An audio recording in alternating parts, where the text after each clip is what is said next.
me.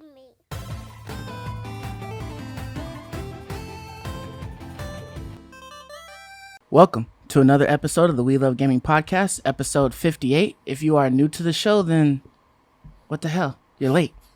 What are you doing? I got homework for you now. So you got to go back and look at all 54 videos and make sure you comment on all of them too. Let us know you watched them. And then come back to 59 next week and then we'll talk. If you are a regular attendee, then what's good? You back, my mans or girl. You know what I mean? But anyways, my name is Marcus, aka Godly Sovereign. And of course I'm not here by myself. I got the 1,000 Game Slayer, my man Ray, aka Sir Knight. What's good, man? How was your week? What's good, dude? What's good? My week's been good, man. Once again, just a great relaxing week, trying to find some games to play. Finally got a new teaching position. So okay, yeah, nice. So that was cool. That was exciting. Just locked it in, or just locked it in. Okay. Yeah, start next month. So I'm excited about that. All right.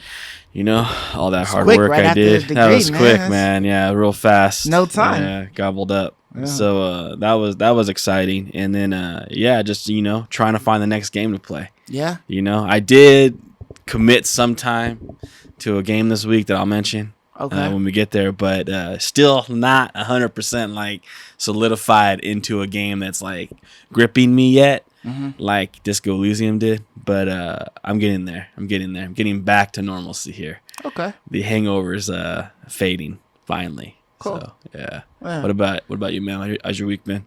My week's been pretty cool. I mean, the fact that we had Monday off, was That's excellent. cool, right? You know what I mean? It was made the week a little bit faster, so all I had to do was survive. 3 days, Tuesday, right? Yeah. Wednesday, and Thursday, and I was out of there. You're funny, man. But I was just chilling. Kind of just focused on 2 of the games I've been playing and whatnot. So, let's just go ahead and get into it. What you been playing?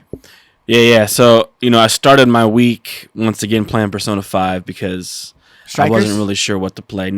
Royal. Oh, okay. Persona 5 All right. Royal. Because I wanted to kind of get through it and then start Strikers. Oh, you wanted to finish the story then? Yeah, Like, I actually wanted to the finish game. the whole way through of Royal and then Okay. start Strikers because Persona 5 Strikers is a direct sequel to Persona 5. Right. And so I really wanted to do that, but I was like, man, I have all these games I got, for graduation, and I really want to kind of start jumping into them. I was trying to get into Persona 5 Strikers, but, I'm just trying to manage time as best I can right now. Yeah. And so I decided to throw in the Nier Replicant version 1.25 or whatever that thing is called. Yeah. And I was like kind of pleasantly surprised in a sense. In some ways I was a little disappointed, and in some ways I was pleasantly surprised. So I probably put a good like 6 hours, 6 to 8 hours into this game already. So I'm probably like a third of the way through. So that was probably the game that I played most this Okay. week. So it's a remake of an old game called Nier. And it's like Oh, that's why they called it Replicant. yeah, Nier Replicant. Got you. Okay. And Makes sense. it's also the Japanese. So I guess when it released out here in America, it released on the 360, and the main character was an older man, and you're saving your daughter. But in Japan, the same as that game Nier, released with a younger boy who's saving his sister. I don't know why they made Why the would they have change for changed that? us Yeah. in the West, but they did. But this new one that came out is the Japanese variant. Do you know So- when that came out? And first it was one? on the 360, so it was a long time ago. I don't remember the exact day. I can look it up. Wondering if they were trying to work with Last of Us. No, I don't think it was man, Last the daughter, of Us. like, Yeah, maybe. no, I don't know. I don't know. But in Japan, it was brother, daughter, sister, and so this version is that version. So it's kind of new for us over here. And then of course they repolished it all. So I'll say the character models look really good. The repolished character models look modern. But the thing I have a hard time with on this game is it's got very bleak and like muted colors. Like it's not very colorful. Right. It's very drab. I don't know why. Probably to predict, like, to emanate like sorrow in the world, right?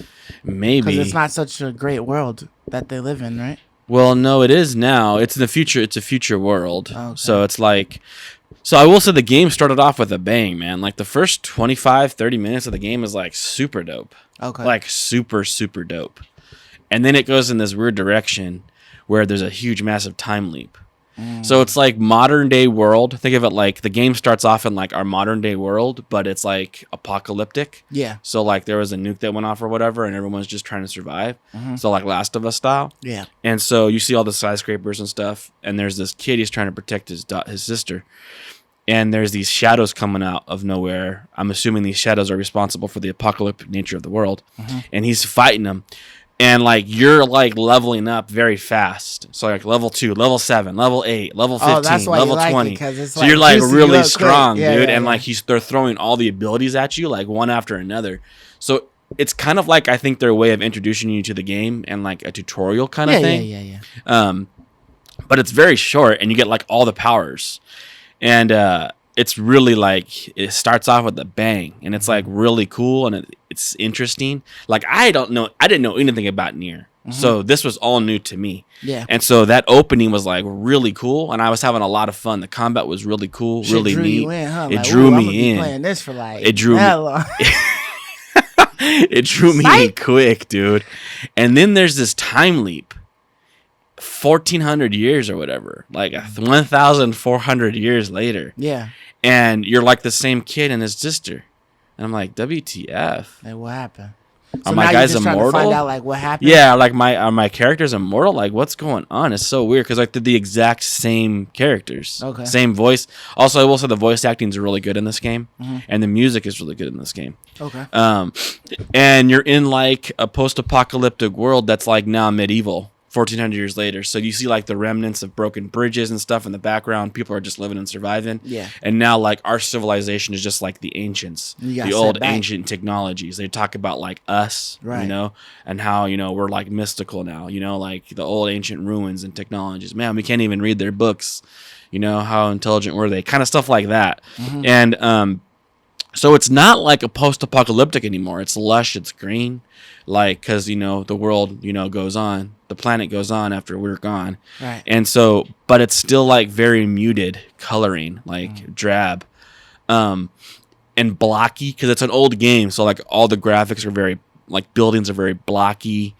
A lot of things are much more blocky and not as you know detailed because it's an old game being remade. Yeah. And so.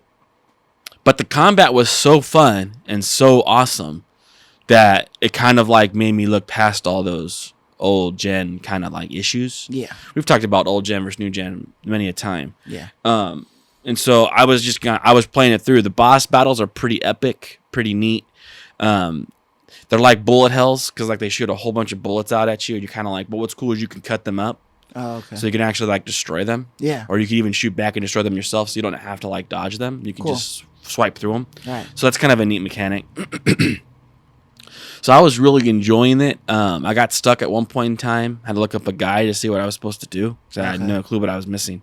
And then I was playing that, and I was like, you know, it was just kind of so dreary that I was like, you know, I kind of want to try something else. And so I ended up yesterday throwing in Call of Duty Cold War. You have that too, right? You haven't packed it in, but you haven't played. Oh, you played the zombies. The Series Xbox? X. Yeah. Yeah. And so I installed that on my PS5. Uh-huh. I got the PS5 version. Okay. And I was like, oh my gosh, this game is beautiful. Like when I first started playing it, I was jaw dropped. I don't know if it was because I had spent, 8 hours in like a drab, colorless, trash world. Trash looking, not Trash. not Yeah, like the gameplay. the is world trash, is but the world just exactly. looks trash, The world looks trash. The lore and the nature of the game Nier is not trash, but the world is so old that it looks trashy. But this was like, oh my gosh, welcome home. I was like, I'm back in the real world, man. Like, this is a jaw dropper. So I don't know if it was part of that jarring nature from going from the trashness to greatness. Yeah. That really shocked me. It's probably But a little bit. A little bit, but it really is beautiful. Like, the 60 FPS helps a ton too. I was like, man, this could maybe even rival like Ratchet. I think Ratchet's still maybe a slight slightly better than this, but this looked really good. And I was just having a lot of fun with the guns, that opening action sequence with the plane. Yeah. Like, I was like, this is a lot of fun. And so I'm probably going to like keep playing that for a little while longer. It really sucked me in. Okay. Took a little break on Nier. That's cool. But it really sucked me in. So really, really impressed with it. It took me a long time, but I'm finally fired it up. You know, almost a year after it's been released, but I finally fired it up, and I am impressed, man. I am really impressed. Great looking. I don't think I actually even played the campaign on it, you know, because my father-in-law was like into the zombies and stuff like that. So, or into playing multiplayer. And so I think I was playing something else, and he was like, get on. So I just hopped on, and then we just played zombies, and that's all I've ever really played. I haven't even played the multiplayer on there. But I'm not really a big fan of the Call of Duty multiplayer. Actually, I did probably play some multiplayer and got killed like a whole bunch of times. Yeah, so I might take a look at the multiplayer again, some of it. because I remember when that beta came out, we played a little bit of it, and I was kind of enjoying it. Right. But I never actually fired up the game and played it. Yeah. So I might take a look at the multiplayer again. Who knows? We'll see if I can handle that. That's but cool. So that's all you've been playing? But the game is like 200 gigs on my hard drive, dude. My father-in-law was just telling me he had to get like another freaking external hard drive for his games. Like he had like I think like a terabyte or something like that already on the side that had like some of his older games on there. And I guess he already filled up his internal hard drive, of course, yeah, and then was moving into his external. He doesn't like to delete games, dude. He's deleted like a couple or whatever, but he's tried to put most of them on the external. I never want to go back to playing a game on a old hard drive. I only want to play on solid state games, so like I wouldn't do that until they let me upgrade it, you know, on my PlayStation with the M2 or whatever slot. Then I might start doing that, but I don't really want to do that. Yeah, he said that there hasn't been like an issue that he's noticed with like load times or anything like that using an external. But I don't know if he's really paid attention or not. I mean, I would it has to believe be. That there has It'd have to be. Yeah, because it's not a solid state. Right, but, it'd have to be. Yeah. So, but yeah, you know, he's been doing that, but he's looking for like another one now because he's like filled it up because it's so much space, just that one game. Dude, Call of Duty's nuts, the amount of space it takes up. It's like you legitly have to partition the parts that you want. Like, just delete the other part. Like, oh, if you're done with the campaign, delete the campaign. Yeah, so once I finish the campaign, that's like 60 gigs in and of itself. Yeah, you gotta get rid of it, man. But like the patches are like enormous. Yeah, I think there was just an update that he said it was like almost 100 and something. Yeah. Gigs. So it's like, golly. What did they do? It has to be Warzone, want this game right? to be like, the only one on my system. Yeah, it's retarded. Like if you had a Series S, you're effed. Ooh. You're effed, man. The Series S with like less than freaking 500 gigs on You have to like everything. If all you're playing is Warzone, I guess, or only playing multiplayer, like that's it. Because you can't handle this game at all. Yeah. Like literally, it was like 200 and something gigs for one single game, and I'm like, good lord. Yeah. So, but it is cool. It's the one game on my list when I go to my storage that has a little option with like a pencil and a paper that I can click on that lets me partition. All the other games don't. It's the one game that lets me do that, but it's the one game that needs it most. And, you know, it needs so it the most, for sure. So that was about it. That's what I played this week, man. So Nier, awesome game. When I finish it, I'll give you guys my thoughts. Maybe I'll finish it this week. And then Call of Duty Cold War, which I'm really looking forward to playing more of that. I was so blown away by how it looked. Like the character models, that 60 FPS looks so good. The 4K looked incredible. Yeah. Man, it's pretty. For that one reason, it's like, you know, an A in my book. But anyways. That's what's up. A+, you know? Yeah. As far as me, the only things that I've played, I've just continued playing some more Paper Mario and then Returnal. Yeah. So I got my first whoa in Returnal. Whoa? Yeah. It was just like, man. Yeah. Actually, I was going to ask you before you move forward. I was playing Persona 5 and my PlayStation updated. And I was going to ask you if it happened to you. My PlayStation, my save was ruined. That was not well. I was playing Persona 5 and I was in Mementos. And I had spent a couple hours, I'm not kidding, like a couple hours in Mementos. You have to wait to save in Mementos, right? You can't save in Mementos. You have to be in the real world to save. Right. And I didn't realize, because I was like, it was so crazy. Because like, I put it in sleep mode, and Yeah. I came back the next day, and I turned it on and it said your PlayStation is updated, and I was like, that's whatever. I fired up Persona 5, and it was way back, like back when I had just got done eating dinner with the friends, and I was like, shit, dude, that's a couple days ago, and I went to Mementos. I was really discouraged, bro. I was really discouraged. Like, so I just sped through it to like save my time, right. and that helped a little bit. That they let me speed through it all, but I had to do it all over again, hop back into Mementos. So that was crushing. I was like, dude, I wonder if Marcus, I was thinking in my head when it happened, if Marcus had Returnal. Of course he probably did, because that's the only way you can pause the game. And I was going to ask you if it happened to you. Yeah. It did, huh? So I had essentially beat the first boss, and then I had told you I had died, and then I came back and I beat the second boss. And then I was progressing through the derelict capital or whatever to the third boss. And I had a lot of shit on me. Like, I think I still had a Moon Man, the little astronaut guy. I had like a checkpoint, reincarnation capsule thing. I had like I had my Shadow Seeker or whatever, the one you were talking about. Yeah, you were but I had having a run. You were having a run, huh? Yeah, I was like max parasites, max artifacts. Like I was juiced. Like that was legit gonna be a primo run that I was on. You know what I mean? Because all I could do was just keep improving my stuff, and it reset on me. So I lost everything. That is inexcusable in my opinion. That's just my opinion. That's inexcusable. I was just like, oh, I think that is so inexcusable. The automatic updates, I want to turn them off. But you can't, with this game. I don't think you can you? I think you can turn off. You can turn them off? Updates in the settings or whatever. But it's just something you're not thinking about. You're not thinking like, oh, there's going to be an update, whatever. I feel like I don't get like a notification telling me there's going to be an update.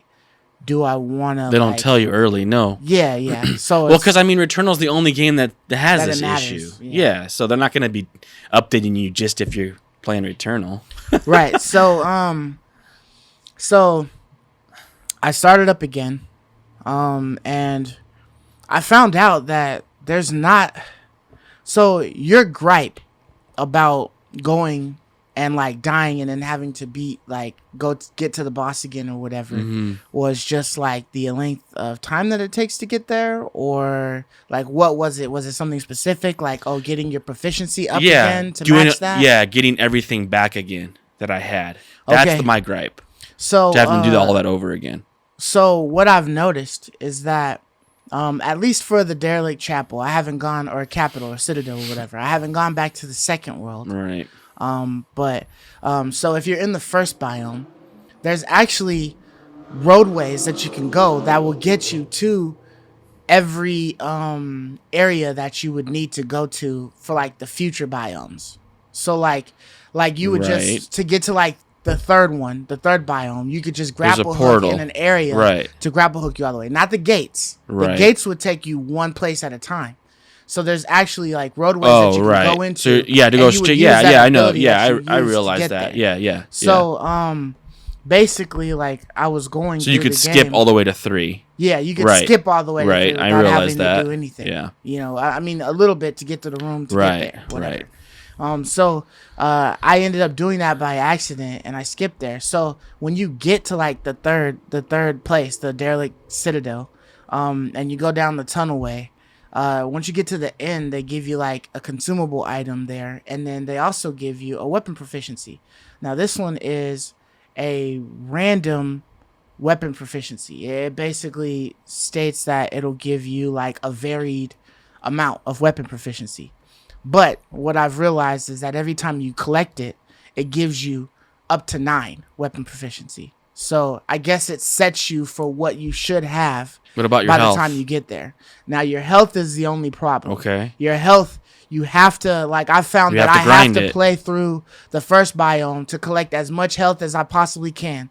So I'll try to, like, do it and try not to get killed, and then just, like, collect as much resin as I possibly can to get my health up. See, that's my gripe. Everything to get up. So, but the health is the only issue. It's like But I mean, if you're gonna do the health, you can do the weapon too. Yeah, but it's almost like you're going through the trouble to get the health. You do the weapons while you're in there. But, you know, most of the time, like when you were doing like the first biome or whatever, you were trying to look for like every damn weapon proficiency and then save everything. Yeah, it saves you a little time. So, it so, saves you a but little like time. you wouldn't necessarily have like a large amount, you know what I mean? It would be like maybe just enough or whatever. But this just allows you to not like have to scour everything. Once you feel like you've got enough health increase, then you can just go because it's gonna boost you up to 9. You know what I mean? What about so your health is what about parasites and artifacts and all those things that you want to have a good run? I mean, parasites.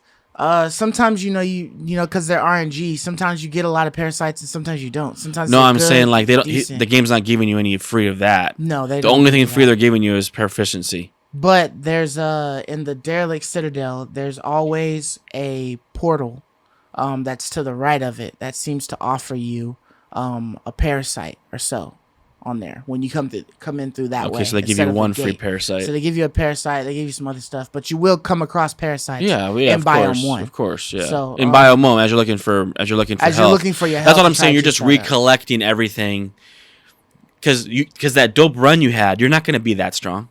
The only reason why you're that strong is because you went through all the biomes collecting everything. Right. That's almost what you need to do to make sure you're successful, to keep moving forward in that game, is make sure you have all the possible benefits that you can have.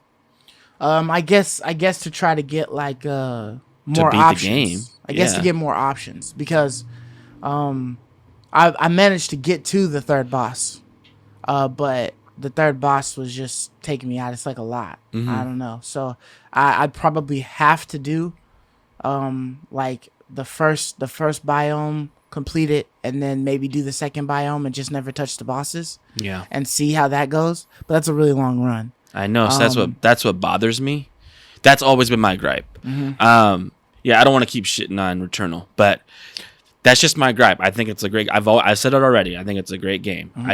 That's my major gripe with the game, and maybe we'll return to it when we talk about Deathloop. But anyways, so you played that. So I played that. Congrats, you made it to the third biome. Made it to the third biome, and then made it to the third boss.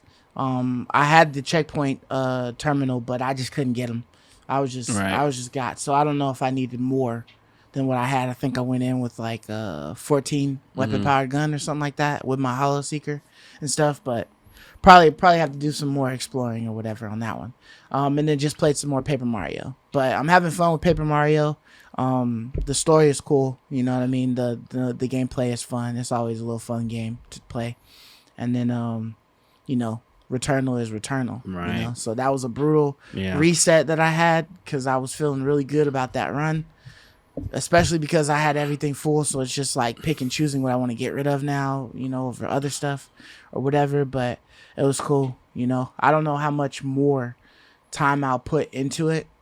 I just have to see like what else is there. I did download Plague Tales, so I did want to check that out and get. Yeah, I was gonna ask you. See, that's what I'm talking about when I mentioned earlier. Do you have the, you know, stamina to beat this game?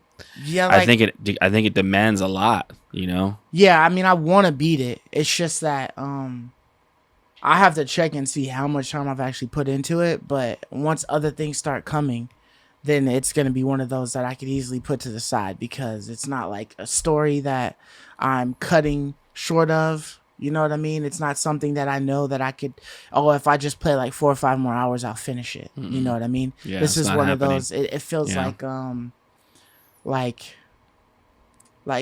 open world game like Valhalla or something like that. You know what I mean? Like, it's a lot of real estate you'll have to cover in order to beat it. That type of time. Yeah, but Valhalla, the only thing I would say, it's not real estate. It's just because the live die repeat mechanic. It's not real estate. That's reusing real estate. Yeah. Where Valhalla is literally real estate. Like it's literally a massive land. Right, cover. but I'm just saying because you know Valhalla. When you look at Valhalla, it's like a lot of stuff that you can do. So it's like, okay, this is gonna take me a while to do, but Returnal, it's just you got a lot of stuff to do to get to the bosses. A lot of stuff to redo. Yeah.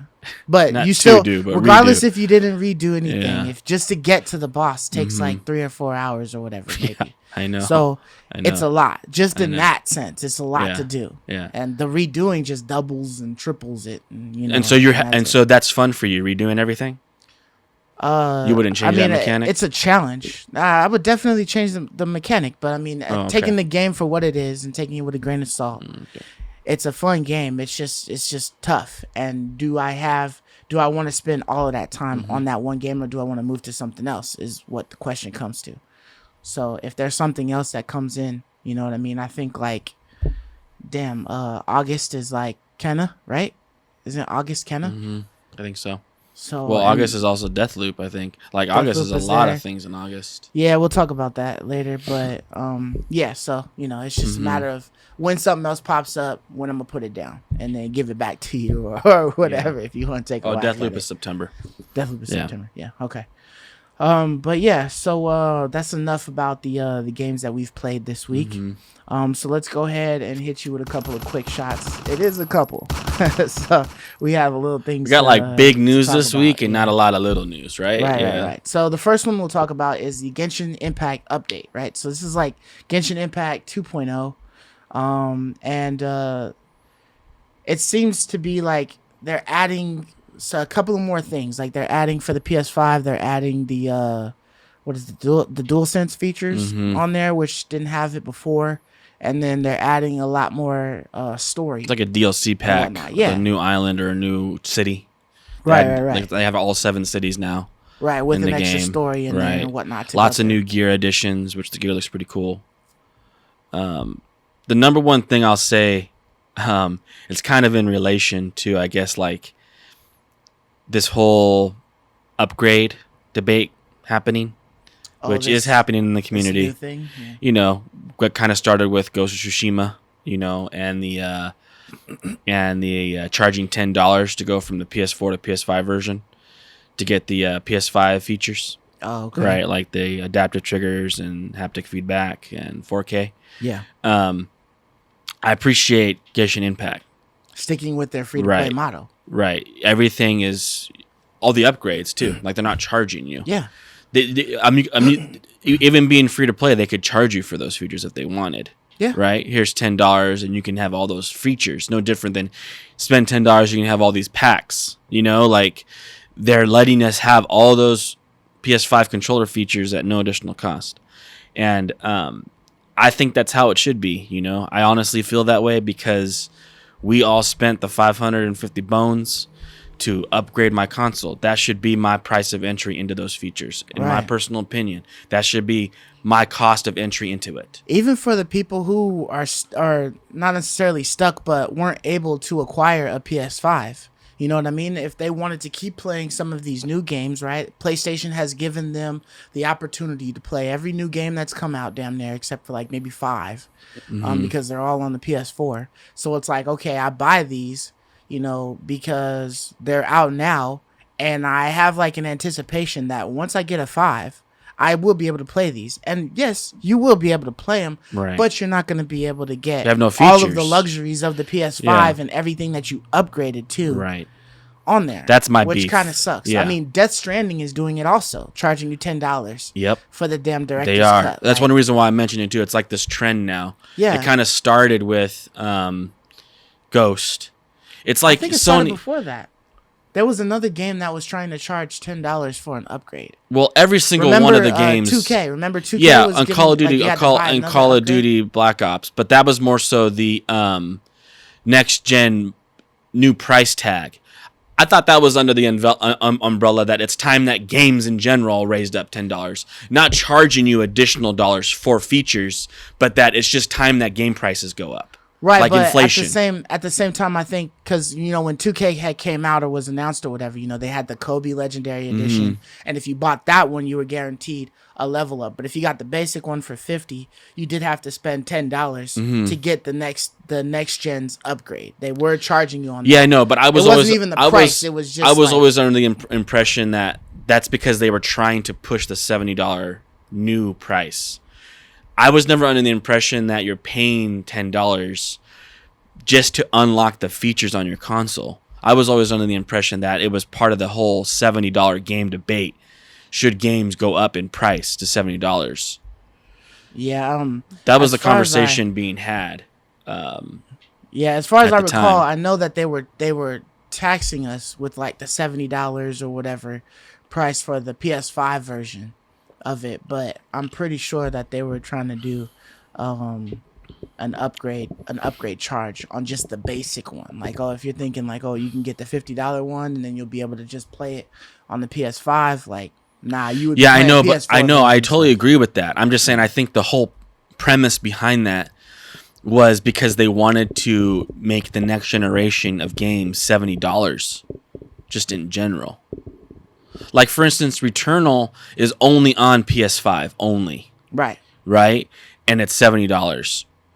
Ratchet is only on PS5 only, and it's $70. Mm-hmm. And you get all the PS5 features in general, right? There's no game that we have that's on the PS4 that we're upgrading to the PS5. It's just Sony saying that in this next generation, we want to charge $70 per game. Right. I don't think Sony's charging us $70 to give us features in Ratchet and Clank that we wouldn't otherwise have on a PS4. I just think they want to start charging $70 a game, like in an inflation thing. Yeah, and it seems like with all of these prices and stuff like that, like, I mean, you know, with the fact that them doing the director's cut for the Ghost of Tsushima, and it's like $60 for the director's cut, and if you wanted it to play on the PS5, then you got to pay the $10. Mm-hmm. That's making it $70. If we've purchased it already and we want to play the director's cut on the PS5, you got to pay the $10. Mm-hmm. So we already paid $60 for it. You know what I mean? Yeah. Like, it's a given. I think we have to pay even more, right, to get the director's cut plus the PS5. It's like $30 or something like that, isn't it? On Ghost, yeah. Yeah. On Ghost, it's $30 to get the DLC content with the PS5 features. Right. So I mean, so we're being already taxed. Paid $60. Right, so we're being taxed over the PS4 player. Right. Just for owning a PS5. Like, that's totally rank, in my opinion. Yeah. And like I said, the reason why I feel that is because we already paid the expensive cost of entry into the PS5 generation. And there's an external cost in the fact that these systems are hard to freaking get. Yeah. And it took a lot of work to get these, and now I'm still being taxed. And the reason why I think it's also rank is because PC players get to play with all those 4K ray tracing features, and they're paying $50-$60 for the game without doing because they've paid the price of their system that can pay it, which I feel that's what we did when we bought the PS5. This has never happened before in any console generation. When you bought a PS4 system, and let's say Black Flag, when we first bought a PS4, Black Flag was, like, I think the first game PS3, you and I bought. Yeah. And that was a PS3 game. Right. We got all the added graphical features that the PS4 offered at no additional cost. It cost the same exact amount. This is the first time in the history of gaming that the new console system, you have to pay to access its power. It's never happened before in the history of gaming. When you buy a console, you have to pay an additional cost to access the new system's power.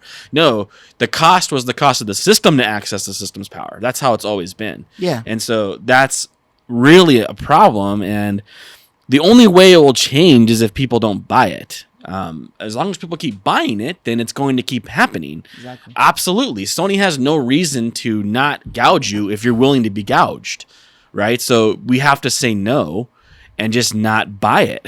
That's not going to happen. But it's not because people want the game bad. People really like Ghost of Tsushima, and they really want it. It's a shame. It's a travesty that we're allowing ourselves to be gouged, and Sony's taking advantage of that. Like, you know, they're taking advantage. Definitely taking advantage of people's desires to want to play these games and know that we have no other way of playing them unless we just accept it. They have like that monopoly. Yeah. I mean, the only way to get around it, I mean, there are some ways to get around it, but they're more so like the third party ways, you know what I mean? Like collecting those little coins, those GameStop coins that they would give you for buying like a game like on the first week or something like that, and you could put that towards a game to reduce that $10 price, or waiting until it drops in price. Yeah, waiting later. I feel bad for people who have the digital console, who they're going to be gouged by Sony up the rear end. Yeah. But if you have a disc-like version like us, we can kind of get around it. You're right. And that's what I did with Cold War. I got it for like $40-something used. Yeah. And so I didn't pay the $70 price tag. And that's how you get around it, but you have to wait a little while. So yeah, you're right. They're always around it, but it is really, really weird that it's the first time ever in history that we've had to pay to access our console's power. Yeah. That's bizarre to me. But back to Genshin Impact, you know, it's cool that, you know, this game is a free-to-play game, been a free-to-play game. Everything's free. Upgrades are free. Features are free. And they're constantly adding updates to this thing. So that's pretty awesome. You know, the fact that they just, you know, keep on putting something in there. And it's just like, damn, you know, like it was already a solid game. And for them to add another city on there with some more story and stuff like that, instead of just, you know, adding a city and it's like, oh, there's some more stuff to find in here or whatever. You know what I mean? They added more story on there for you. So that's pretty cool. And with the PS5 features, it makes me want to download it on my PS5. Yeah. Because I haven't downloaded it yet. Yeah, I haven't downloaded it yet. I haven't either. And that was one of the games I was playing right before I switched. Exactly. Same here on my PS4. Yeah, same here. You know? So this kind of incentivizes me to, like, you know what? Maybe I'll jump back in now and I don't have to worry about paying a $10 upgrade fee and I can just enjoy my PS5's power. Right. You know? So that's cool. That's really awesome. I appreciate them for that, right? Yeah. Kudos to them for that. Yeah. And you know, speaking of PS5, we just want to let you know that using a PS5 upside down is not a thing. Okay. You know, PS5, they had like a commercial recently. That. Yeah. And it looked like one of the guys playing the console on the commercial had the PS5 completely upside down with the disc drive up. And you would think like, oh, that's kind of like the way it should be. Right. But that is not how it's supposed to be sat. I'm pretty sure that the PlayStation won't even play. I'm not going to try the shit. You could try the shit at home if you want, but I'm pretty sure that the PlayStation will not play if it is upside down like that. I have no clue if it will or not. I don't know if the game drive will play. I know that there was one console. Well, here's the reason why, too, because when you put the disc in, you always traditionally put the silver side down. Right. So if the system is upside down like that and you put the silver side down, it won't read it because that's actually upside down. Right. So you would need to turn it right side up and slip it in that way. If you're going to keep your system upside down, like in this commercial, you're going to be like, what's going on? It's not reading it because you're putting it in traditionally correctly, but because the system's upside down, you're putting it in upside down. Yeah, that, and then I don't know if the housing, the disk drive, is how much space is in there, because if you were to put it upside down, it would go in there and then it would just drop. So it depends on what's holding it, right? It depends on what's grabbing it in the housing. Right. How the housing's made. If the housing's made to have gravity hold it in place, then you're not going to be able to play it. Right. But if there is a mechanism in there that has it some little groove or something like that, held, then maybe you could play it. I mean, you can sit it sideways, so there's got to be something slightly holding it, but I don't know if it's holding it on all sides, to keep it there, because it's still got to spin and all that stuff. Right. But yeah, I know that there was one other console. I think it was an Xbox or something like that I was using it. I think it was the Xbox One, matter of fact. The Xbox One. And I was sitting it sideways, thinking that it would be able to play. And then I would just hear it trying to suck the game in and like it giving weird noises. And I'm like, damn, what the hell's going on? Like, it's taking it, but it's not reading this damn disc. Like, what's the deal? And then I looked it up. And it's you cannot play the Xbox sideways. It has to be laying down. I see. On all fours. And I was sometimes these systems are finicky they like look like that. They would be able to play sideways. It looks like it could be a tower. Right. Because it's just a box. So why can't I tower this thing? Yeah, why can't I just stick it up? Exactly. Yeah. Anything else, the PlayStation 4, you can sit it sideways. So I was just thinking the Xbox One, you can sit it sideways. But yeah, so I didn't realize that until then. But it looks like PlayStation immediately took that commercial off.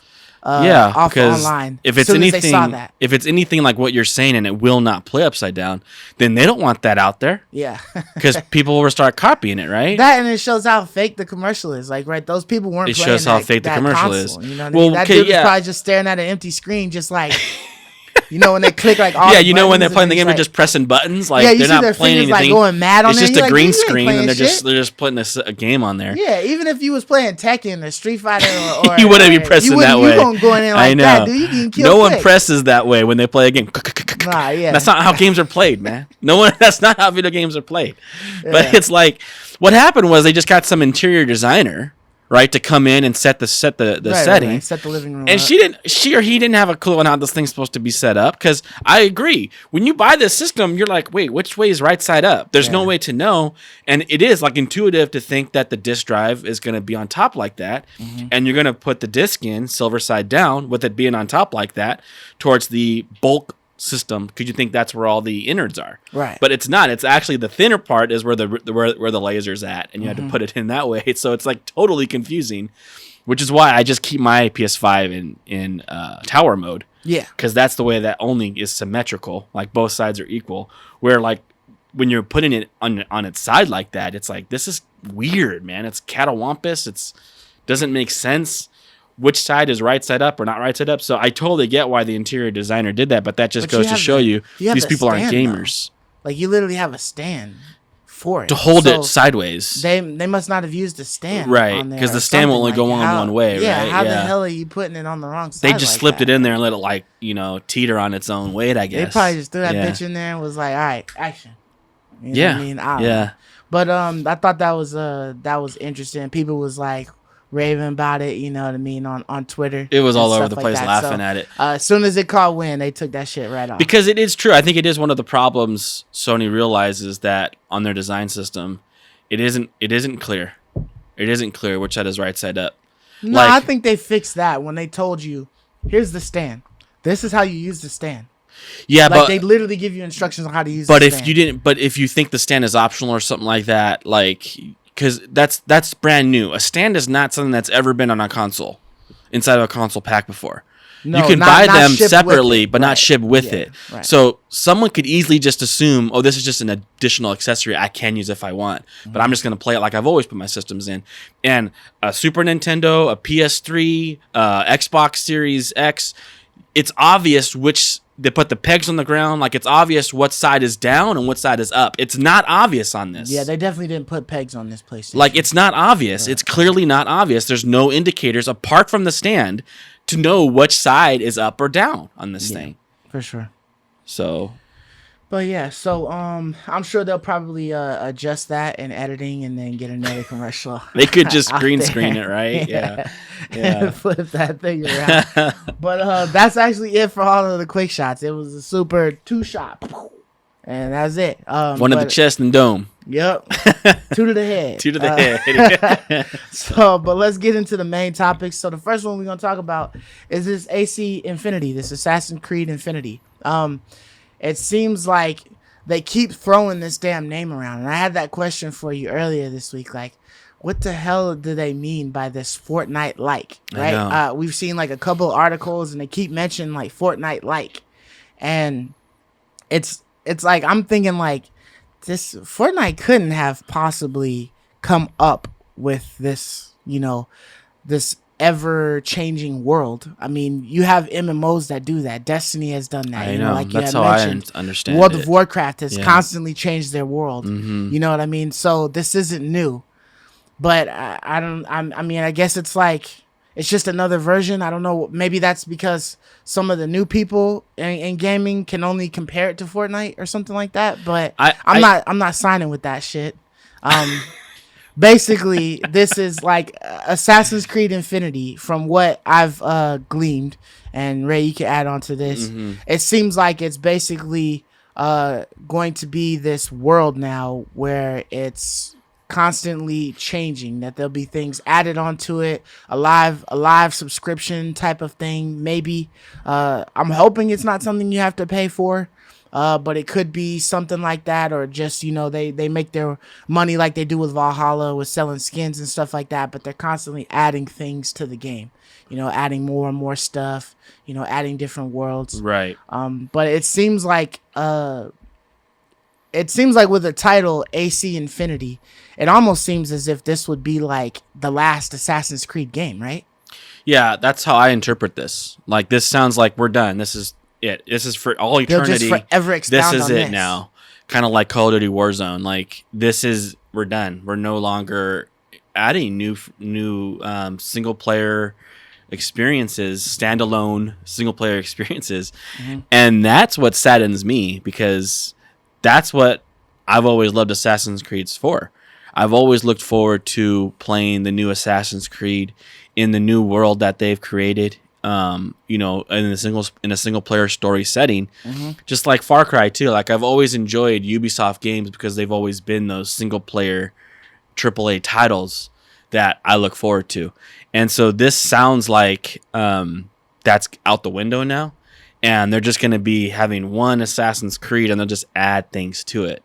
Like, the reason why I worry is because I don't know the scope of those additions. I don't know if they're going to be just like, here's an additional city, or is it going to be, here's a whole new continent like AC Valhalla is, right? Is that what I'm going to get? Like, what am I going to get here?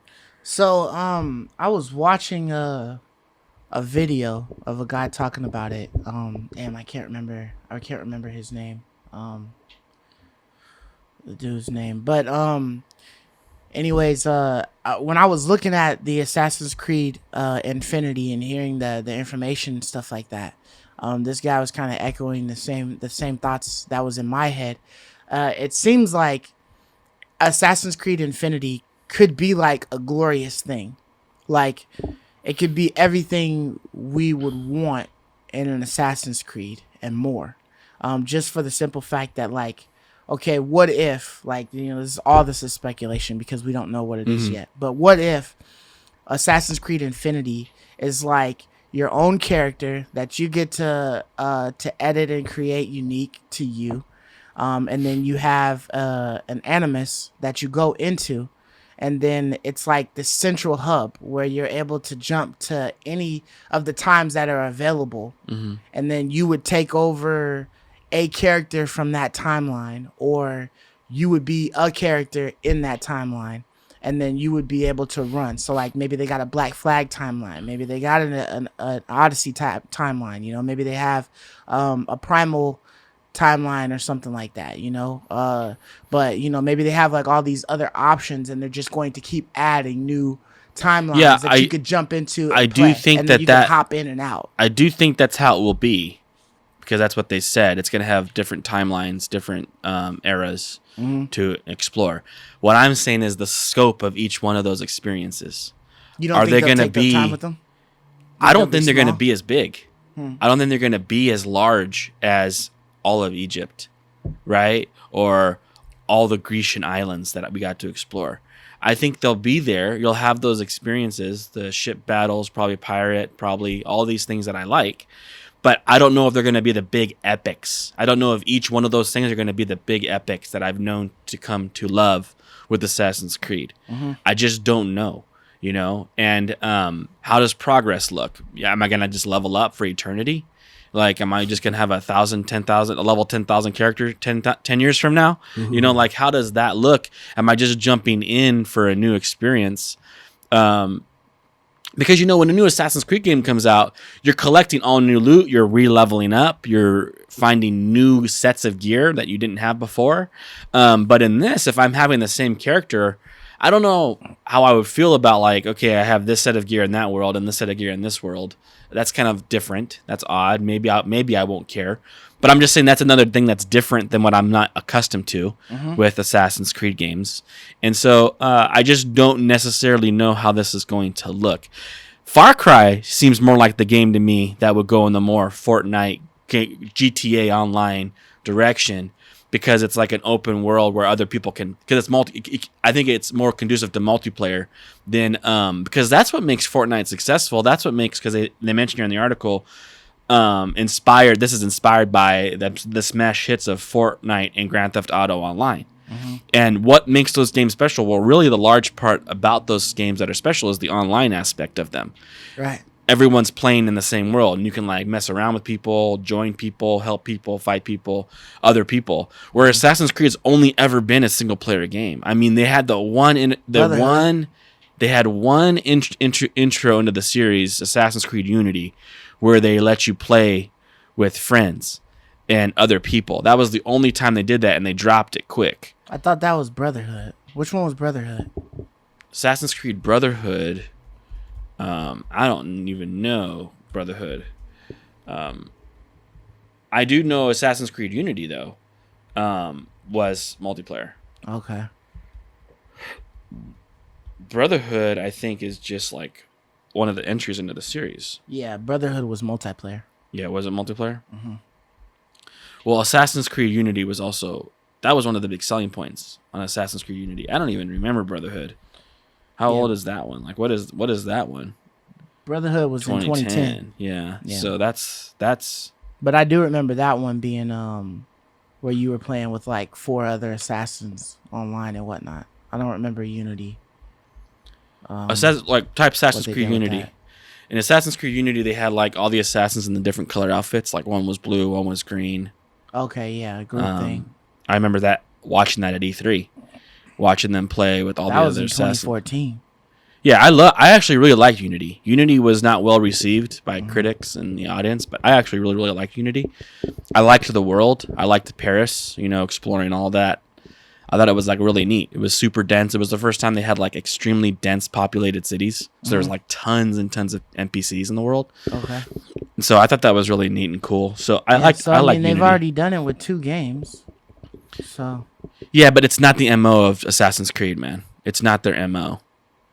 They've slipped it in and tried it, but it's never been the standard MO of Assassin's Creed. No. Because every game after Unity, every single one of them has been single player. Yeah, it seems like they're trying to figure it out, right? So they started it with Assassin's Creed Brotherhood, and it didn't work out. And then they tried it again with Unity. And it didn't work out. A little bit better, but it still didn't work out. So maybe they're just trying to like give it a third go. Because, I mean, they put like 2 games out, right? 2 Assassin's Creeds. Out of like 10. Right? No, like they've put more. Origins. No, they did Syndicate. Valhalla. Syndicate came after Unity. Okay. Origins, Odyssey, Valhalla, 4, and all of those were single player games. Yeah. So, I mean, we already know that that's what they do. That's what I'm saying. But that's what I'm saying. I'm saying they've been trying to sneak this multiplayer in here, and I think that maybe that's just them trying to figure out how they can get it to work. They gave no indication that this would be multiplayer. So I don't know that this will be multiplayer. Yeah. We don't know anything about this. I'm just saying that in my mind, if there was going to be a franchise that would switch to this whole Fortnite Grand Theft Auto model, I would think it would be Far Cry. Okay. I think that would be more conducive to that switch, is what I'm saying. I think Assassin's Creed is a little odd of a choice to switch over to the online multiplayer, copying an online multiplayer game. If you're going to copy something, well, the closest thing to Grand Theft Auto is Far Cry, right? You're driving around in cars and you're shooting people. Yeah, it's more explosive, it's more mayhem than GTA, but it's the closest thing to GTA that Ubisoft kind of makes. I hear you. And so I thought it was just a little weird choosing Assassin's Creed to be, the game that they decide. Maybe they'll make Far Cry that way too. Maybe they'll make all their games this way. I mean, we did hear that they wanted to change their stuff to start doing this constant updating motto. Maybe just like a couple of games and just keep updating them bitches. But, yeah, I don't like those. I'm not a big fan of that. I know that's what's popular right now, but I've always been just a fan of a new release single player experience, standalone. That's what I've always enjoyed. I mean, I've never wished for it. I never wished for my games to be anything more than that. I've never thought, well, I really wish this was a gaming as a service game where they just keep adding on a pack. I've never felt that way. I might have wished that Black Flag had a little multiplayer on in there. Just a feature for you and I to play. And, be out there, slaying ships and stuff like that. I think, or with Fallout, I've always wanted some of my games to have an option for me to play with friends. Absolutely. But that I wished it was a gaming as a service game, that I wished every game was Destiny, that I wished every game was Fortnite. I've never felt that I wanted that, Yeah, I felt like it wasn't needed. The Assassin's Creed is like a story. Right. You're following the story of a person, and that's it. That's what I've Not always everybody felt like. can follow the same story in the same world. I feel like those are the lame ones, like the storylines for like Destiny or what is it, Outriders or whatever, what I mean? Oh, you're the last hope, you're the only one, you're the last sole survivor or whatever, but this is a multiplayer game, man. Like, figure it out.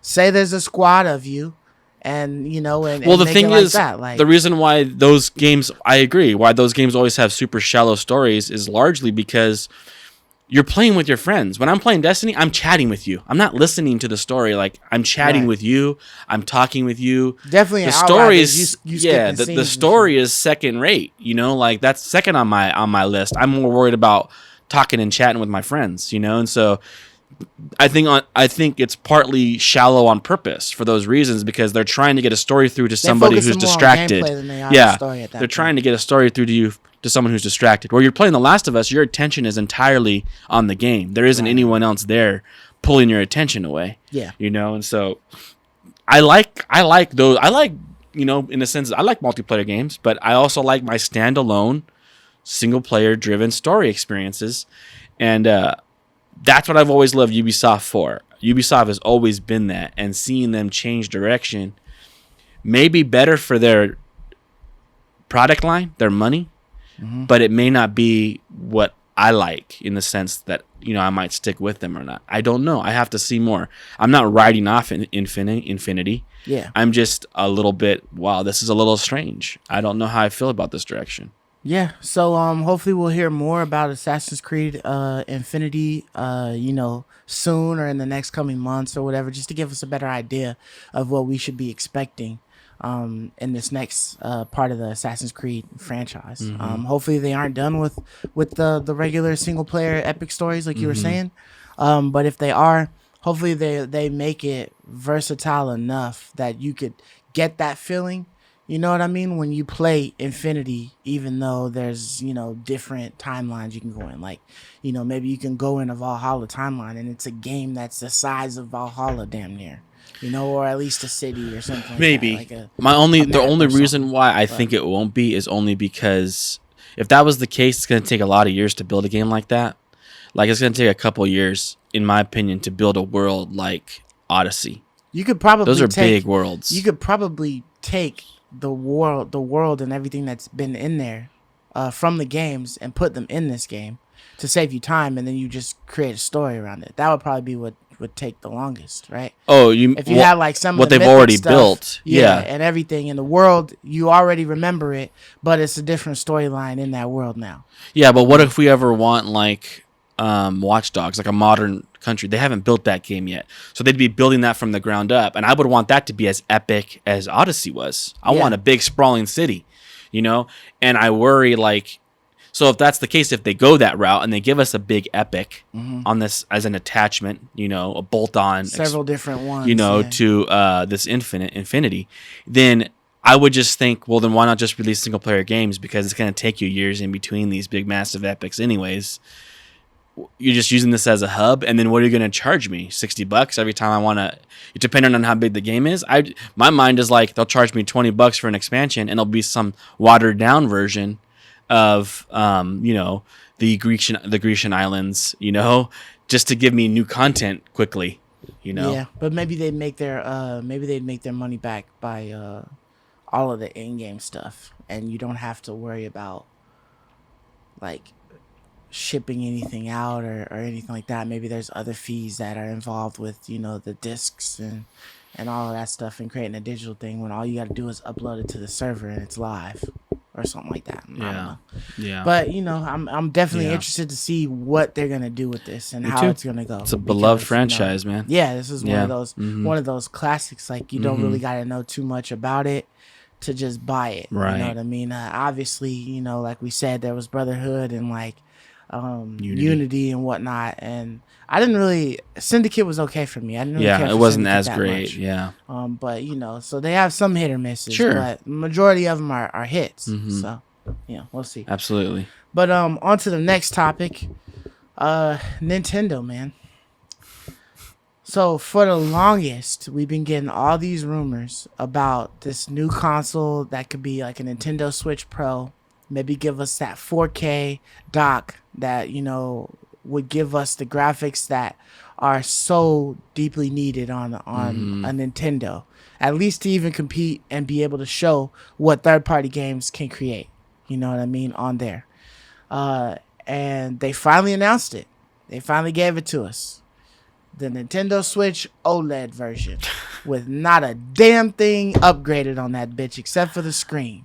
I know. And the kickstand. Ooh, the glorious cake stand. It's long. It's wide. Oh, and you got like a third of an inch more on your screen. A slightly bigger Yeah. screen. You got the organic LED screen. You got the cake stand, and then a better speaker, right? A slightly better speaker of some sort. Yeah, there is zero Oh, and a new colorway. It's white. performance upgrades. None. Zero performance upgrades. Yeah, this is we should have all seen this coming, in my opinion. Like, what were we thinking to think that they were gonna do what They upgrade something? that they'd upgrade not something? them. Like, they've never done that, right? Like, remember with the 3DS, they brought out the 3DS-i and just like added backlight. Remember when they added backlighting to the system? We're like, oh, wow, I can play in the dark now. The you know? 3DS XL, it was Yeah. just a little bit bigger. Right, or the Advanced, where they made the clamshell or whatever, where Yep. they do these little tiny things. But the truth of the matter is, this is going to sell out like hotcakes, of course, and that's always what frustrates me when we always talk about these things. We accept the mediocrity. Is we accept the mediocrity and we don't say no with all these things. Ghost, Death Stranding, Switch OLED, we all just buy it anyways, and everyone's an uprate. Dude, you see some of those memes, man? They're pretty darn funny, man. Like, you see the one where they had like the yearbook and it had like John Doe and a picture of a guy like smiling, and then right next to it, it said the cool John Doe, and it was the same exact picture. It was like hilarious, man. Like, we all make fun of it, but then everyone's gonna go out and buy it. And Nintendo will never change so long as they know you're going to keep buying it. Yeah. That's the bottom line. So I could sit here and complain till I'm blue in the face. This is a ripoff. This is that. This is the other. But you know what? The bottom line is everyone's going to line up around the corner to get it. And it's $50 more than the OG. And it's $50 more. So instead of dropping the OG to $50 and making this the new one, $299. They just raised it. They just raised it $50 and make you still pay $299 for the old joints. Yo, For the old crap ones, you had to still pay $299 for those. Nintendo is probably like one of the most ruthless companies. They are, dude. That I've come across. They are Like, totally ruthless. They legit do not give a fuck. Like, They don't. This is it. You either gonna get with it or you gonna get gone. My games is this price. It's not just this. This is it, and you gonna get it. Yeah. And they're right. Everyone goes and gets it. Yeah. Everyone. I mean, I'm definitely not getting this shit, right? No, me neither. I mean, I wasn't even really contemplating the Pro if it was what they were talking about. It would have to literally be like a whole revamped console that would be able to produce something, that's at least close to like what, PS3 graphics or something like that. Dude, Maybe I was PS4 hoping that this or new something. Switch would be like a PS3 in your hand. That's That dope. shit's still a 720p isn't. screen. They can't This even isn't. do 1080p screens on there, man. No, and it's like you mentioned when you introduced the topic. The real problem here is its inability to play third-party games. How they cannot see that problem is so beyond me. They're like, and it's like, it is ruthless. It's like they know that what you want, and I'm like, nah, dude, we ain't giving you nothing. Actually, we're gonna make a mockery of what you want. You want all this? We're gonna give you not even a quarter of that, and we're gonna tell you buy it anyways. And we do. Like, they make it was like a joke now. All the rumors, all the speculation is like out the window as a joke, unless those rumors were for a Switch 2. That's in development. I don't know. Maybe that's what that is. But what how would are those perplex rumors me all is why wrong? you would even waste time coming up with this OLED model. That's all it is, just OLED model. That's what they've literally titled it, OLED model. So why would you even waste your time with an OLED model and then come out with a Switch 2 like right after? Like, it wouldn't make any sense. Right. They're sticking with this shit for a while. I know. That's what I said in the text message. I guess we're stuck with the OG. For another This 5. is the OG Switch. So, like, we're stuck with this for another 5 years at minimum, right? Because I'm waiting for the next commercial that they can tell us that the Switch Lite model now has an OLED. yeah, I'm waiting for that. That's the next one, right? The next Switch Lite will have an OLED. Make everything OLED. You know The what I only mean? silver lining here is, like, my sister literally just bought a Switch, and now I don't feel so bad because good. That Switch ain't any different than what they're bringing out in October. It's no different. You didn't miss out on anything. Oh, okay. Yeah. You know, I saw some other people making fun of it too. Like, they said, like, I already have a Switch OLED, and like they slide the box of their television out, and it's an OLED television. It's like, because you just dock it. Yeah, And what do I OLED need now? OLED for? What are you doing? Yeah. I think a lot of people dock their system anyways and play on their TVs. What is upgrading the OLED on the actual screen for the vast majority of people? It's a nothing upgrade. Mm-hmm. It's a nothing upgrade because the vast majority of people, in my opinion, I think play it docked. They're not like you and I who like handheld. But I wanted to ask you, with this direction of making the screen on the system, the handheld variant of the system, OLED, is this Nintendo saying that we're solidifying our niche in handhelds and not consoles? Is this them more saying that we think of ourselves more as a handheld company than a console company? I definitely think that they're trying to assume that the majority of people that play this will play it as a handheld. And for the most part, I'd say that that's probably correct. Anyone who buys an OLED model is playing it for the handheld mode. Well, I'm saying like the Switch in general. I feel like the majority of people who just bought the Nintendo Switch probably play it quite often undocked. I don't think that there's too many people. I know that there are some, but I would say that it's less people that leave it docked to play it on the big screen than there are people who just take it and go. See, Like, I don't know. honestly, I would think the opposite. I honestly don't. I rarely ever dock mines. I mean, shit, even to charge it, I would just keep it in the case, the protector case, and then just put my USB Type-C port in there and charge it up. I mean, I have had it docked for a while at certain points, but when I go to play it, it's not to play it on TV, it's to undock it and then play it. Right. So, I wonder if there's any data on that. Yeah, I wonder if there's some statistics or something like that on there. But I definitely feel like they're still claiming like, hey, this is a handheld system at the end of the day. We did give you the option. I mean, we do have a Switch Lite that literally makes it only a handheld. So, you know, it is what it is. But, like, you know, this is a to-go model. This isn't like a stay-at-home, camp-out model. You know what I mean? It's play it wherever you find it comfortable to play. In your hammock in the backyard, or at the pool, or on the road, whatever. You know what I mean? On the plane, like, you can play this wherever. And so, I mean, the OLED is cool, but it's just like you have technology that can give you a 1080p screen. Like, why wouldn't you just upgrade the screen to 1080p instead of just doing a 720p? Yeah, so I'm looking at like a straw poll. It was only 300 people that took it, but they say away from portable mode.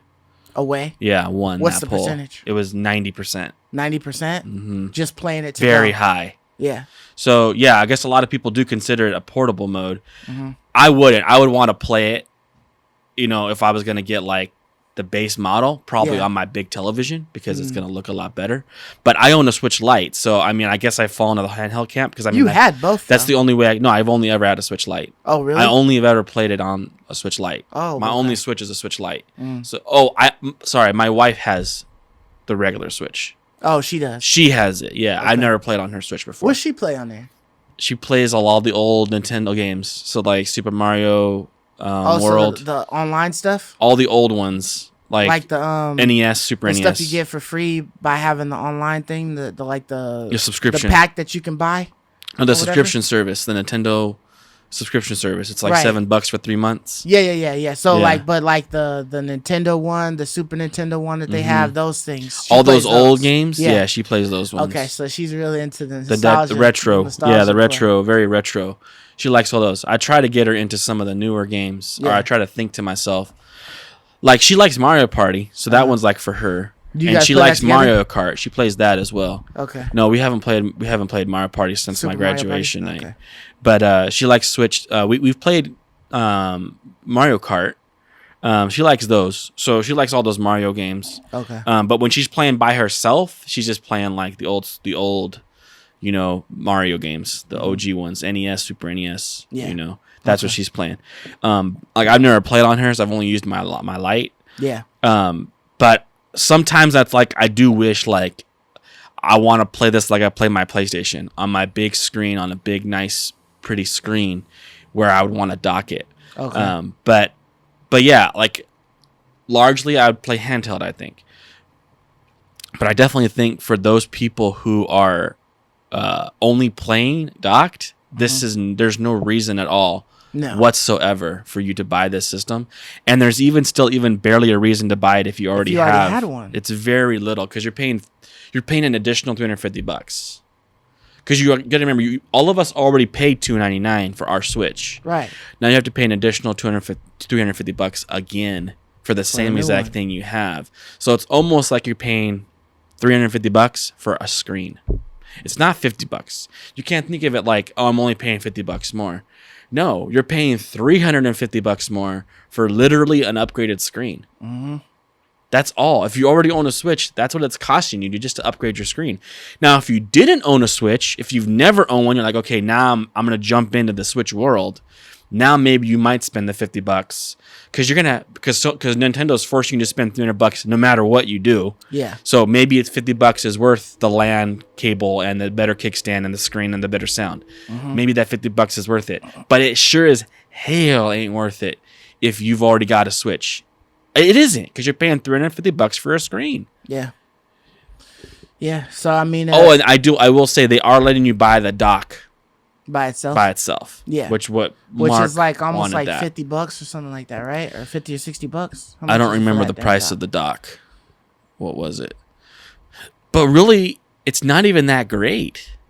Because the dock, I know Mark, he texted us saying that he really liked the dock because it has that LAN cable connection. Right. Yeah.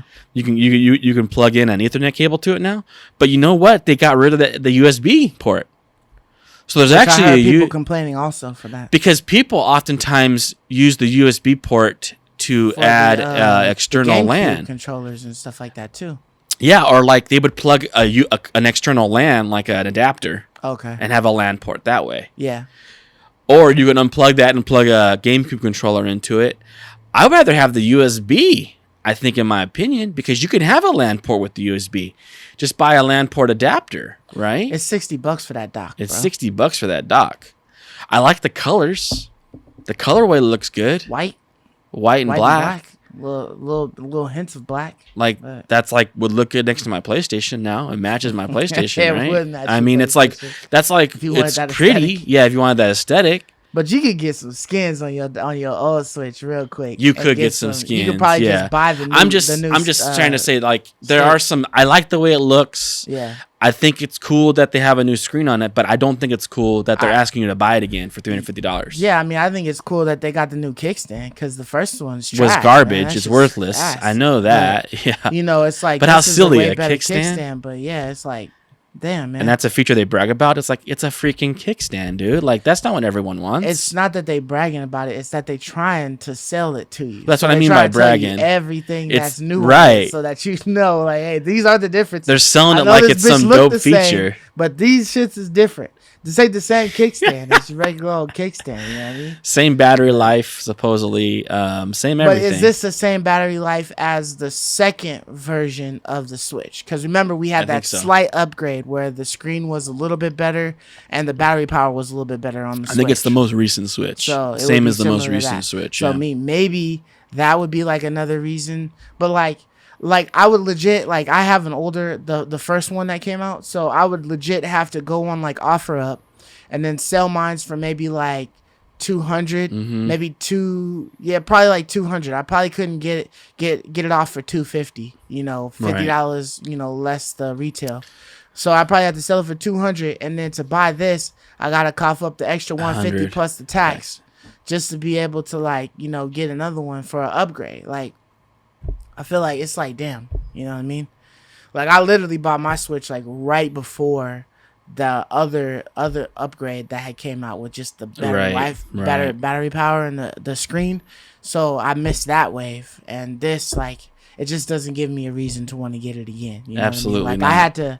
I had to really go out of my way to get another game for the Switch. Because it just falls to the wayside for me. Nintendo isn't like my bag that I like to go into. You know what I mean? But I mean, hey, this OLED, whoever it's for, if y'all feeling it, then cool. Maybe let us know in the comments below who's gonna cop one. I just feel we've all been trolled by Nintendo, man. We'll have to hit Mark up and see if he's interested in getting this thing now, or if he's just gonna stick with. Sounded to me like he was just gonna get the dock, you know. Yeah. But I think the dock is somewhat of a scam too, just because, like I said, they're removing one port for another port. Mm-hmm. If you kept the USB and they added the LAN port, like, okay, that's worth it. That'd be cool. That's worth upgrading my dock maybe. But dude, the GameCube had a LAN port. The 360 had a LAN port, it's like... Seems like it'd be a given that you would just have a LAN port. Yeah. Like, that's a feature? What year are we in? Like, I don't know. That's what's just bizarre to me. Nintendo is so weird.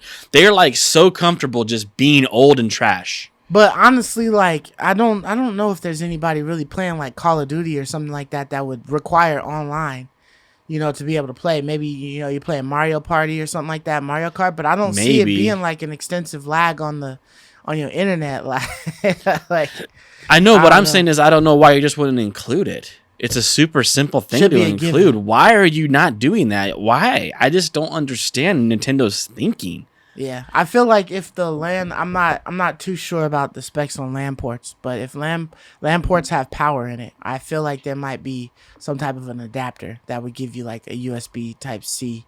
Oh, if there's power in it, maybe. Like something maybe the like reverse. Joint. Yeah, maybe the reverse works. You plug it in there, and then it'll give you a USB Type C and a LAN. Maybe. Joint combo. But I just think a USB is on the other ones for. I would just think a USB is more versatile than only a LAN port. Yeah. Because the USB is so versatile, you can do a lot with the USB port, and they get rid of it for the LAN port. It's like, come on, man! Like, you're so weird. You're so weird, dude. Nintendo is the weirdest company to me. And we all should have seen this coming. We should have all known. Expect the absolute least.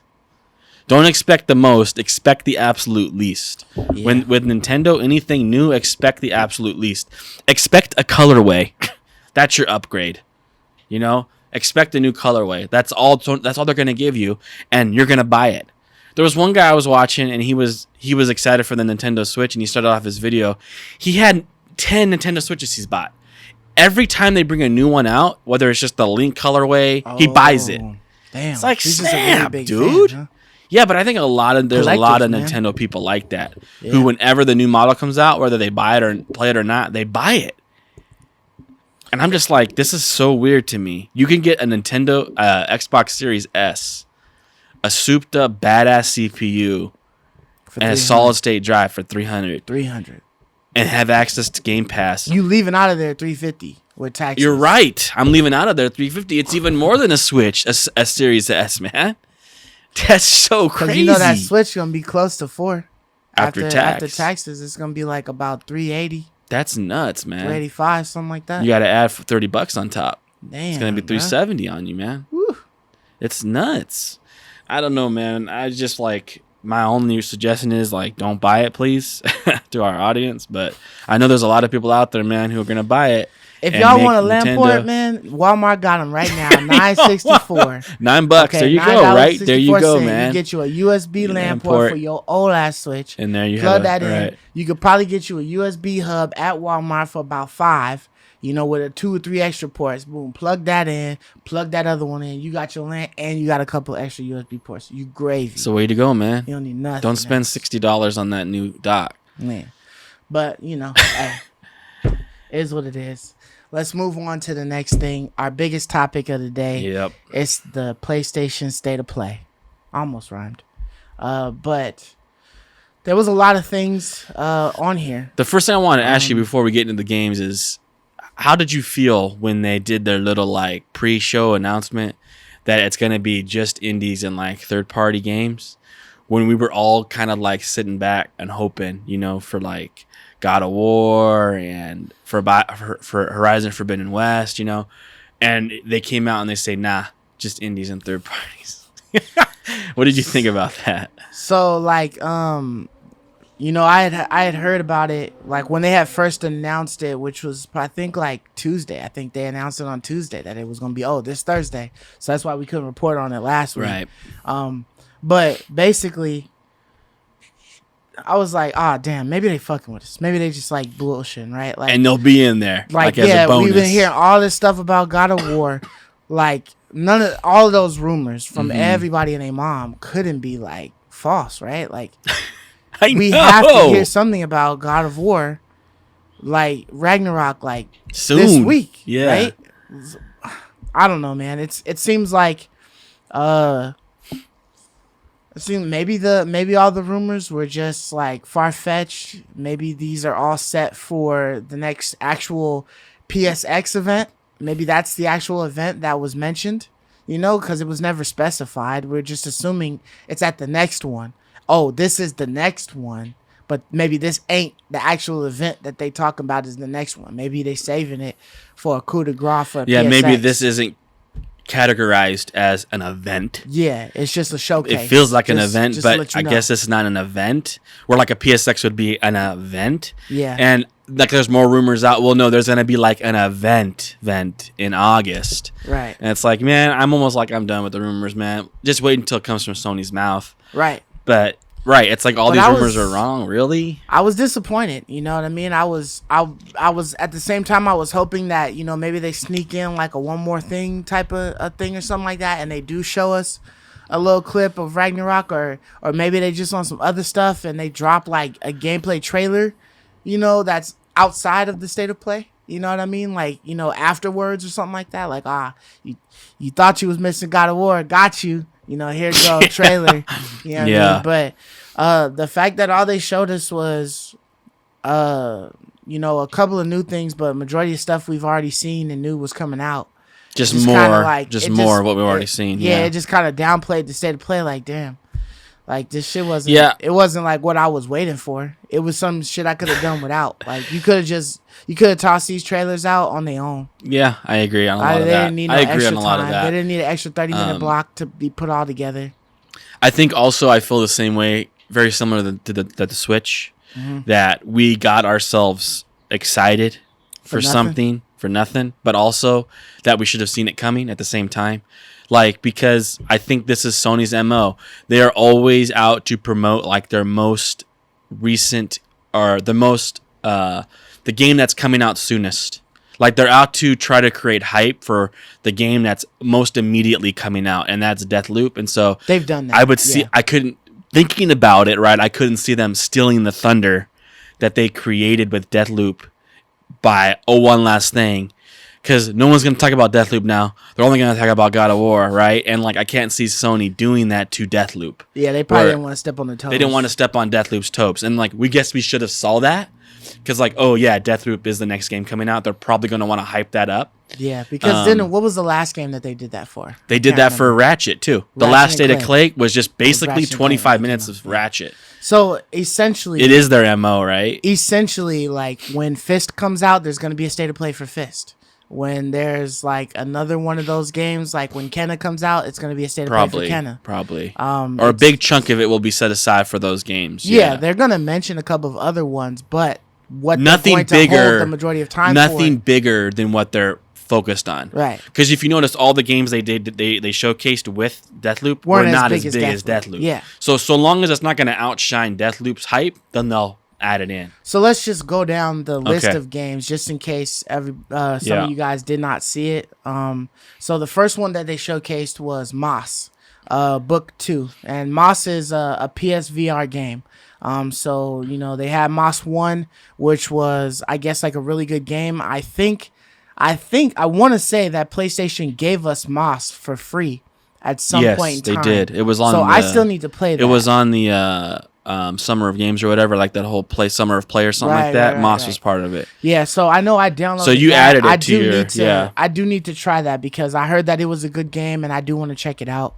They also showcased Arcadageddon or something like that, which was like I think it was supposed to be like a story type of game. I can't really remember. On that one, it seemed like it looked like it was cool. I thought it was interesting that they even included a PlayStation VR game at all. That they showcased it? Yeah, like they gave a little nod to PSVR, like we haven't forgot about you. Like there's still games in development for you if you have a PSVR. Yeah, it was much more weird that it was much more weird because they haven't shown anything else about a PSVR 2. Right. But you're showing us a new PSVR game. and it didn't mention anything about Right. PSVR 2. So you would kind of assume that they would hold all of that stuff together if it was coming out. So that leads me to believe that there's no PSVR 2 like anytime within the immediate future. Yeah, this like is maybe not in for a year or so. exactly. or This something is like not that, for they do VR it. 2. This is for VR. Yeah. So this is clearly this is we haven't heard any news of when this VR 2 is And I coming mean, out. VR 2 could probably just be, a better system, but you're still able to play all of your old VR games, and it's just PlayStation VR. It's just what it's branded as, but you got a 2 headset or something like Right. that. That could be what it is, but it just, because they didn't mention anything about the VR 2, it just seems like it's, it's You got to not get really you got to get talked on about that right now. Moss though, because this looks really adorable and Yeah. it looks like it probably is pretty fun. They said Moss was like a really good game. Yeah, like you need to get on I have that, to man, see what the because I think Metacritic is for you'll really Moss. enjoy this, and it's supposed to be in 4K, right? Or I don't Yeah. know. Like this is gonna be pretty cool, man. I think I would be excited if I had a PSVR. I'd be excited about Moss Book 2. Yeah. I think I'd be pretty pumped about it. I don't have a VR, so I can't like say a whole lot about it, but Got 85 Metacritic an score. 85 and an that's 8 very an 8 solid user users, score. so that's great. Yeah, see, that's I think you really have fun with that, man. I think you're gonna like it. It looks like it's like it doesn't go all the way with the VR functionality, because I think it's like a more 2D or kind of like smaller contained world. Mm-hmm. So maybe it's got like some traditional aspects to where like it'll feel really comfortable playing because it will feel like a traditional game. Right. But you have some VR features that are going to be like a lot of fun. Yeah. And so I definitely think like this is a winner. I think this was a good choice for them to announce this game. Mm-hmm. I think people with the VR should be super excited to play that one, man. Yeah, and then for the Arcadageddon, it's like another Arcadageddon. battle royale or something like that. Is it? See, Yeah. I wasn't don't sure know. because I thought it was maybe a PvE game. It seemed like they were shooting creeps See, it's a multiplayer shooter. that can be played solo. Solo, yeah, or a 4-player co-op. Oh, see, 4-player co-op means that there isn't no So it's not a battle royale. So But I think the reason why, because correct me if I'm wrong, or if you saw the same thing, it looked like a Fortnite copy. yeah, Didn't it looked just like it look had Fortnite? a lot of Fortnite aspects to it. Yeah, But it looked like a Fortnite game to me. Like even when you shot, the numbers bounced off. Like I swear it looked like Fortnite to me. yeah, But as I was watching, I was like, wait a minute, this looks like a level. Like we're going through a level together, so it might be killing some, creeps, like a full like a story PvE. or something like yeah, that. like a story game. But Yeah, this is challenges and stuff. it started Okay. early access started. Like I think you can get this on PS5 right now in early access. Yeah, I'm not So- sure how you get the early access though. If you had to pre-order the game or if you can just download it. Yeah, I'm I don't not know if sure it's just about a free download or if you had to like pre-order to get the access. Yeah, but you can, if you wanted to play that, you could play that right now. that. Yeah, So if that looked cool to actually you. launches in 2022. Don't know when exactly next year it launches, but you I know. will say that because it was not a battle royale PvP, I was a little bit more intrigued. by it. We're like, maybe Stone and I or Mark and us can play this and have fun. Yeah. Where we Kinda don't have remind to me just of get that, beat on by What was that one game that we had Tryhards? played? It was a little 18-bit game that we had. Oh played. yeah, Dungeons, Minecraft Dungeons. Not Minecraft Dungeons. It was the other one. It started with a T. I can't remember. Oh, It was literally like Minecraft, but you had like the little portals that you would go into. And oh there yeah, were yeah, dungeons yeah, and yeah, stuff like yeah. that. I know what you're I talking can't remember about. the damn name. Right, I know what you're talking about though. Yep, I know what you're talking about. But it was yeah. an MMO, Minecraft MMO. Doggone it. Type of thing. Yeah, whatever, I but can't you have, remember like, what that worlds one and was stuff, called. but Tricks or something like that. Or Yeah. Tricks or something. But yeah, so after Arcadageddon, they showed Tribes of Midgard again. We've seen this bitch like 3 times already. I still don't give a damn about Dude, Tribes, was it just me, man, or like could that introducer not say the word saga? what? She was like saying Sega, Oh, Saga. and Something like that, Sega. yeah. It's like, dude, what the heck? This is the person you chose to read off your show? I don't know. She said it like 45 times too. I was like, so she was saying like saga, Yeah, but some Sega people like read it over and different. over and over. Yeah, I don't know what that is. But she was saying Sega sometimes, Saga sometimes. Like she wasn't consistent with how she was saying it, and it was like a little confusing sometimes. Yeah. That was a little bit odd. So I mean, this Tribes of Midgard, it kind of has like a Diablo feel. It looks like, or a Diablo-esque, because it's like top down and whatnot. Totally. So I don't know. I'm not really necessarily interested. I haven't seen anything that like had me like really interested with this one. I'd probably be more inclined to just wait for Diablo 2. Is it strange at all to you that before the game even launches, they're already talking about seasons? Like, we haven't even played like the base game yet, and they're already talking about what we're gonna download later. Well, I think that they're just letting you know that there's just gonna be constant output of content. You know what I mean? Right. So like, this isn't just like some small game that you just quick play and then you're done. Like, there's gonna be a lot more. So I think they didn't mention a price point. I'd be really like, the fuck? If you were like, oh, there's like DLC packs that you could purchase or whatever later. If they tell me that, then it's like, nah, hell is you doing? But you know what I mean? Like, for instance, like Valhalla, there's going to be the season pass, but like, you don't hear about like the season of the Druid or whatever in Valhalla until it's time. Later. Yeah. It's weird that like they're talking all about it now. I don't know what the point of that is. I mean, I know they're trying to let you know that you're going to have a lot here. Yeah, I just didn't get the feeling with this game that the seasons would be something you would need to purchase. I just thought that they would be like, just like an update, and then there's like some new things that come out, like gear and stuff. Like, I can't even think of a game that would have that. That has that. I know there's one or two games. I think like Call of Duty has like some type of like extra added on stuff that will map come packs or whatever. Yeah. But I think that's all that is. I don't think it's anything to pay for. This is the kind of, what I mean is this is the kind of trailer I would expect, like after the game's launched and everyone's playing it, and like, here's what's next, right? Yeah, what's coming up next. But there hasn't even been a base yet to be told what's next. That's what's funny to me. It is coming out soon though, July 27th, so it will come out in the next few weeks. Yeah. So, and I do think it's cool. I just think, like, I'm like with you. It's like we've seen this already. There isn't anything else here, I think, that we learn new.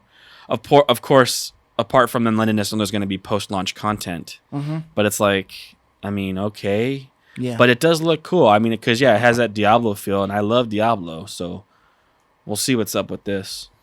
Yeah, and then the next game on the list was Hunter's Arena Legends. And that's Mantisco. I've never heard of them before. Yeah, it's a MOBA, South Korean developer. Game, right? Okay. So my first thought was like, Black Desert, like that MMO Black Desert. You ever seen the Black Desert game? Yeah. It looks just like that. It has like that kind of graphics and combat style. What's up with the apostrophe S? Does that mean like Hunter's Arena? So if you just say that's Bulls, you would put an S. That's kind of weird. Like Hunter's Arena. Is there one hunter in there? I don't know. Anyways, that just caught me off guard. But anyways, it looks fun. But once again, the whole PvP aspect turns me off. Right? Like, it looks cool and fun, but the whole PvP aspect kind of like turns me off. Yeah. I mean, it looks like that's all it's going to be about. I mean, it does have PvE. But it just seems it does like have PvE. It's gonna revolve mostly around PvP. You're gonna be running around grabbing stuff, right? And then all of a sudden, somebody's gonna come gank your butt, and you're gonna be pissed off. Yeah. This is is supposed to be available? I thought it's out this month. Yeah, this is coming out like right now as well. If it's free, I might try it out. But this is something you would pay for. I don't think this is free. I don't think. You don't think this is free? This is not a PS Plus game? Nah. I thought it might have. Actually, I thought it might have been. Got it for PS Plus. I think it might have been free for PS Plus. But if it's this month, you know what I mean. If it's coming out this month, we already got our PS Plus game. Oh, you're thinking like that? Yeah. Yeah, I'm curious. Oh, August's first PS Plus game is going to be Hunter's Arena. So It will launch this month, but the August games will have Hunter's Arena as one of the PS Plus games. Oh, how do you know? I just looked it up. I just searched it. Yeah, but what are you looking at? GameSpot.com. Oh, so GameSpot is saying that Hunter's Arena is going to be the first free one? Yeah, it says GameSpot.com is saying Hunter's Arena Legends arrives on PS4 and PS5 next month, and it'll be free for PS Plus subscribers. Okay. So, it looks like the price is like $16 or so. You only have like 1 month though, so this is going to be very similar to like Bugsnax, where you had a small to pick window. it up within the month. Right. Okay. So that's fine. That's what it's going to be. So between August 3rd and September 6th, you got to make sure you add it. Okay. It's not going to be like a forever edition, you know. Right. And that's fine. At least they're giving you the chance, to have owned it. If you don't, if you have, the PS Plus, you know what I mean? Go ahead and put it on there. It's for PS5 and PS4, so I'm assuming it would just be a general one for everybody, but they might make it so that if you're PS5, you're able to get the game for free. But I don't know. Or maybe they do PS4 and then you get a PS5 upgrade for free or something like that. Yeah. We'll see. Yeah. I hope the upgrades for PS5 are free. That's for sure. Yeah. But the next one that we saw was F.I.S.T. So some more gameplay with F.I.S.T. Forged in Shadow. And that one shows that it's September 7th when that one's coming out. Yep. September 7th, which isn't too far away. Yeah. But I mean, it's interesting, man. Like the damn cutscenes and stuff look damn good. It looks like it's like a different type of Even game like his than fur what was it's like Ratchet. Remember when they had like the close up of him and it's like, And it was I looking was like, damn dude, good, this guy, they really put a lot of work into the detail of this character here. This, yeah, for sure. This rabbit. It looks, dude, I'm pumped. This is a 2D Metroidvania. This is a Chinese developer. Yeah. Yeah, like China, I guess, has like a really big gaming development scene going on right now. I don't know if you know this, but on Steam, the top 2 most selling popular games are Chinese developed games. Oh, really? They have like a cultivation game, dude. Oh, yeah? Like a Wuxia cultivation game. Nice. I haven't bought it yet because it's only in Chinese. Supposedly they're bringing the English version out soon. Oh, okay. But when that comes out, like I'm gonna try it out because it's overwhelming. So when you go to Steam, you look at the reviews. It's rated by like poor, fail, moderate, positive, overwhelmingly positive. So if a game is like overwhelmingly positively received, then like that's one of the best games on Steam. And this is one of those. It's overwhelmingly positive. So it's not just positive, but like overwhelmingly positive. Okay. And then the other one was like Dyson Sphere or something like that. And it's like you're building a world as a little astronaut, dude. You're building like a planet. I don't know. It looks really cool. Anyways, these little Chinese developers, man, are like coming out of nowhere with like these high quality games. That's and cool, I think man. F.I.S.T. falls in line, man. Like a Metroidvania. I hate to say it, but I think I'm more excited for this than Metroid Dread. Yeah. Right? I definitely like the way it looks, and I've never really been like a huge Metroid fan. So yeah, I'm gonna say that I would be more excited for F.I.S.T. I'm just like the way the combat looks sick on this, like high intensity. Yeah. Where Metroid Dread looked like boop boop, like really slow and kind of boring. I mean, you got your gun and whatever stuff. Yeah, but I'm saying this is a Metroidvania. It means it's from the vein of Metroid because we know Metroids and Castlevanias are like the same type of game. You have the world, right, the map. You're unlocking as you get new abilities. Yeah. So it's like this is very similar to that, and this just seems like it's. Unfortunately, I'm more excited for this than that. So tell me, are you excited for Sifu? Because that was the next game that was down the list. Yeah, I'm excited for Sifu. Yeah. I'm still a little bit unsure, though. But it looks really good. It looks like a fun beat-em-up game. Yeah, I was curious because in the trailer, it was showing like ages. And as the character was aging or whatever, and he had different moves. Whenever you died, you got older. So it's supposed to be roguelike then?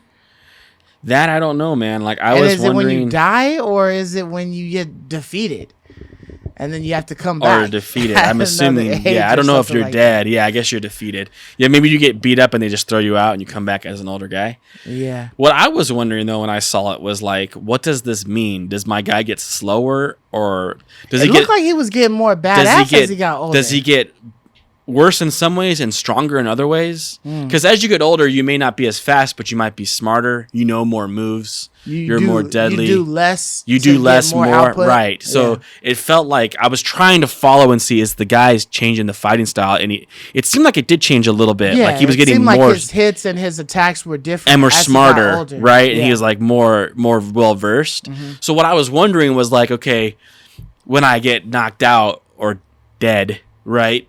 Am I just handed a new, move set? And then at what point in time would I not be able to do this anymore? At 65, 70? Can I fight like that at 70? I mean, like at what point in time is it like a real roguelike where, okay, you've exceeded the age limit possible for someone to go in here and brawl like this. Yeah. Now you have to start over. Right? Yeah. How does that all work? I don't know. And I thought it would be cool if the concept was like, the more you're fighting, the better you get.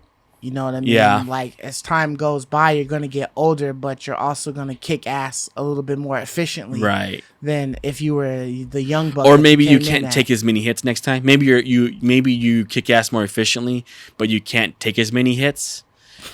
Right? Because you're older. Or maybe you could take more hits. You know, at a certain age, you could take more hits because you're more defined. And then you start to get decrepit. Like I would later think on. the younger you are, the more abuse you can suffer.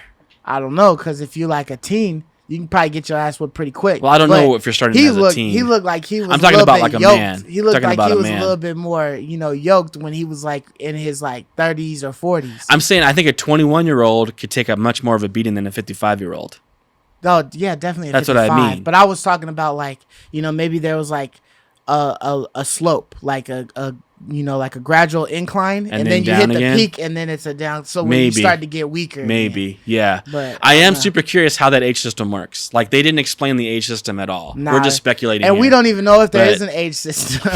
It might just be time, just a way to show time passed, right? Yeah. Who knows? So, like, I don't know. I think it would be was just cool if numbers they did popping something up like I that, didn't and there was some understand. kind of system involved. Like, okay, Yeah. I got older, but I'm stronger in these ways, right? Right. So, like, there's some, benefit, Yeah. I would say.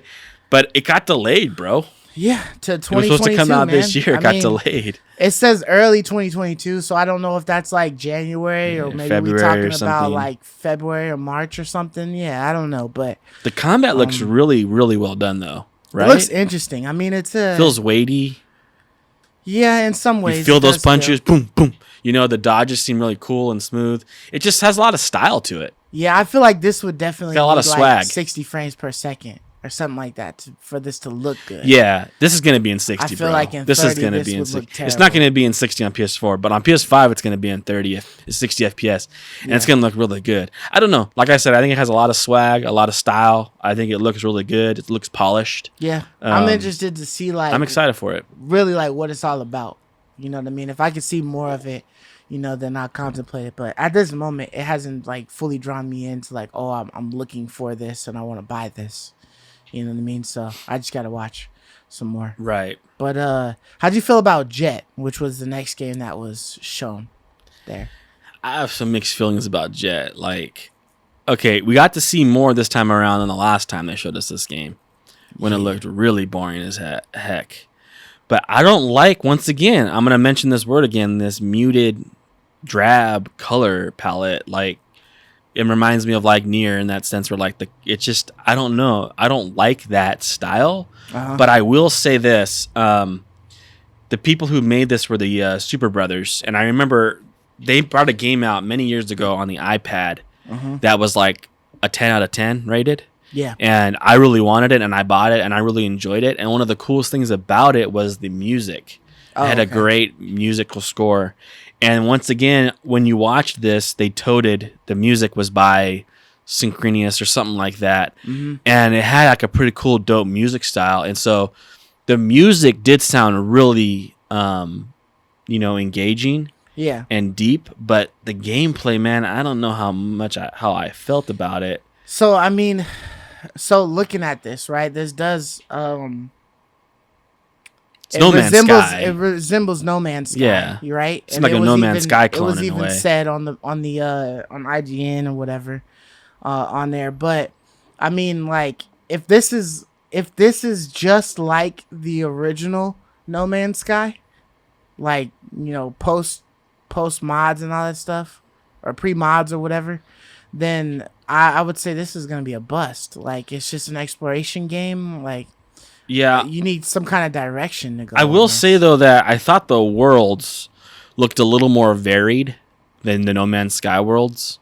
A lot of the No Man's Sky worlds kind of looked the same because they were all like the same exact like color schemes in all of them. Yeah. So while like maybe the shapes of the trees and the animals were shaped differently, they kind of all felt similar in a way because the color scheme was similar. But in this one, it seems like you are going from a gray planet to a red planet, right? And it feels like, oh, that feels like a different enough place that I might want to explore it. Yeah. How's the flying? It seemed like you're doing like skips, like you're going and like you're coming down, and then like you hit a boost and you shoot back up and you're like skipping, like almost like you're riding a bike or something like that. Yeah, like it's kind of like like you're not a perpetual motion. It's like you have to like re-energize yourself. Yeah, as you're slowing down and like you're skipping along the land. I don't know, man. Is that like fun? Like I don't really got too much on Jet. You know what I mean? I'm not really from what I've seen, I'm not interested to see more. I will say this, like the original trailer they showed us, I didn't think they showed us that you can go on foot. So that was cool to see you can get out of your ship and like go on foot and explore. Yeah. I think it's very hard to make a game with like no combat. It's very hard to have a non-violent fun game. And so like I commend them for trying to make like, you know, they're very rare. A good game that comes along that's like not violent is very hard. And you know, like Mario Party, it's harder. It's harder to make games that aren't, you know, have a violent aspect to it. And this is trying to do that, but it doesn't. It looks boring. I don't know. It just there's no puzzles. There's no like I don't know. I'm just not 100% sure. Unless like the flying is kind of like a puzzle way of playing, and that's fun. Maybe there is puzzles, and we just haven't seen any of that yet. Maybe like you remember that? Like you would show that, but I don't know. Do you remember that game Flower, where like you kind of flew around, you were grabbing like pedals in the wind or whatever, and that was kind of like fun. You were collecting things. Right. Maybe there's an aspect to this that's fun like that. Maybe it's literally just about exploring. It could be just finding. It could be just about exploring plants and animals and different things like that, and that's all there was. That's all there is. Yeah. No Man's Sky was like that for a good minute. So it's just like a walking simulator or a flying simulator where you're just looking at things. Yeah. You know. Yeah. It could be. Yeah. Another game on the list was Demon Slayer. Yeah. So this one. So I love Demon Slayer. What you think about this? I love Demon Slayer. Now majority of anime games are just like fighters, pretty much. Like the ones that are the games that are based upon animes are just fighters. You know what I mean? That's like one of the issues that we had with like Dragon Ball Z a lot, and then they tried to switch that around with like Kakarot. Right. But it was stories that we already knew. This seems like it's literally following the story of Demon Slayer. So it's already following a story that we already know. Right. And then it's going through it. So unfortunately for me, that would be a wash. I mean, it would be cooler if I was just able to play the main character in his world and doing other things, you know, just slaying demons, you know, that had nothing to do with the actual even just story. waves of demons and I'm just slicing through them. Yeah. And just make demon bosses that I haven't seen before. I don't see what's wrong with that. Right. I thought the same thing. Let me fight like 1 or 2 of the 12 or something like that, you know, towards the very end. Or make up something. Yeah. It doesn't have to be canon. Yeah. Like, I thought the same exact thing, man. Like, when I saw the trailer and you were walking through that house hallway again. Yeah. And then you had the yellow guy. I'm like, dude, I've seen this already. I've seen this exact point where he freaked out about the door or whatever. It's like, I don't want to relive that. Right. But I will say that when I first saw them announce it, my first thought was like, oh, another fighter, big deal, like what you said. And it's kind of like a mixture, right? Because you are like doing a one-on-one fight, but it's with an NPC. But it's not like a head-to-head battle type of thing, you know? Yeah, it's an NPC. It's a computer. Yeah. And the combat looked like a lot of fun. Remind me of like Tales of Symphony or something, like Symphonia or something like that. We're like in a little locked arena. You're kind of like in an enclosed area, but you have a free-moving area to sit there and attack with. You know, I thought the Boarhead character had the dopest looking combat, in my opinion. His combat looked a lot of fun. Yeah, it was probably more just raw power. It's rare power hacker / fighting. Yeah, where the yellow guy was more about like dodging and then hitting when he could. Right. So I thought the combat was really neat. I thought they did a great job making that feel fun. Yeah. But the whole story aspect kills it in my sense because it's like you said, it's a wash. You have good fun combat, but you have the same exact story we've already seen. That's not fun. So it's not good now. It's like just mediocre now. It went from like potentially a cool game to a mediocre game. Just because of it being a story that you already have. Now this was a story trailer, so I'm assuming with this that maybe there's also the versus battles that you can do in there as well. I might end up getting this game just for the fact that my wife loves Demon Slayer, and to get her to play a video game, this might be a way to get her more acquainted. So this might be something that, you know, I bring up to her and see if she wants, you know, see if she wants to try it out, you know? Yeah, like, I thought that, yeah, because she likes rewatching the show, she might not care that she gets to rewatch these scenes. Right. Where, like, you and I, we want to move on to something new. Right. She might not care. But I will say that... She might want to, you know, she might think it's cool to relive those moments. Yeah, herself. Know, like, she's physically experiencing them. Yeah. Or whatever. But I do think that the... I can't remember his name, man. The boarhead guy. The combat looked really fun for him. Which is, like, that's a cool selling point. But... yeah, reliving the story in the house did not seem fun. But this game's gonna sell, right? Like hotcakes. Like this is such a popular show. Like I said, the movie was the most. It looks like fun, and that combat looks really cool. Really, really cool. Yeah, it looks like a lot of fun, the combat. But this Demon Slayer, the movie, Mugen Train or whatever, is the highest grossing movie of all time in Japan. Oh, yeah? It's Japan's highest grossing movie of all time. And so this game is going to sell like a lot. So regardless if I think if it's bad or not. If they added Mugen Train on there also, then that'd be dope too. Yeah, that would be so dope. You play the movie on there too. But yeah, it's like they could have made this a bad game and it's going to sell like hotcakes. You know, they could have just made this an old fighter and it's going to sell like hotcakes. Like people love this anime a lot. For sure. So, but it's better than I expected it to be. I'll say that. I'll say that. What do you think about Lost Judgment, which was the next one down the list? I think it's so goofy, man. Like with the dancing and like the weird things about it. But it started off cool. That's the typical like the Yakuza type of stuff, right? Like it's similar, very similar to those. The people who made Yakuza made this. It's by the same developer. Right. So I mean, I thought that some of the cutscenes looked really good. Like some of the people looked real. Or like very close to real. Yeah. And it seems like there might be some type of fun gameplay on there. It seems like, you know, like there's detective stuff, you know, there's a lot of hand-to-hand combat, maybe some parkouring going on. It seems like, you know, a bunch of little things. They're adding the rhythm stuff in there, like you said, the dancing. It's so funny. I know that's a Yakuza thing, but it's just so silly, man. Yeah. So I mean, I thought it started off cool, like the detective thing was like a murder happened. Yeah. And I was like, oh, dude, this might be fun, like a little, you know, mystery. Little murder mystery, and I gotta solve it.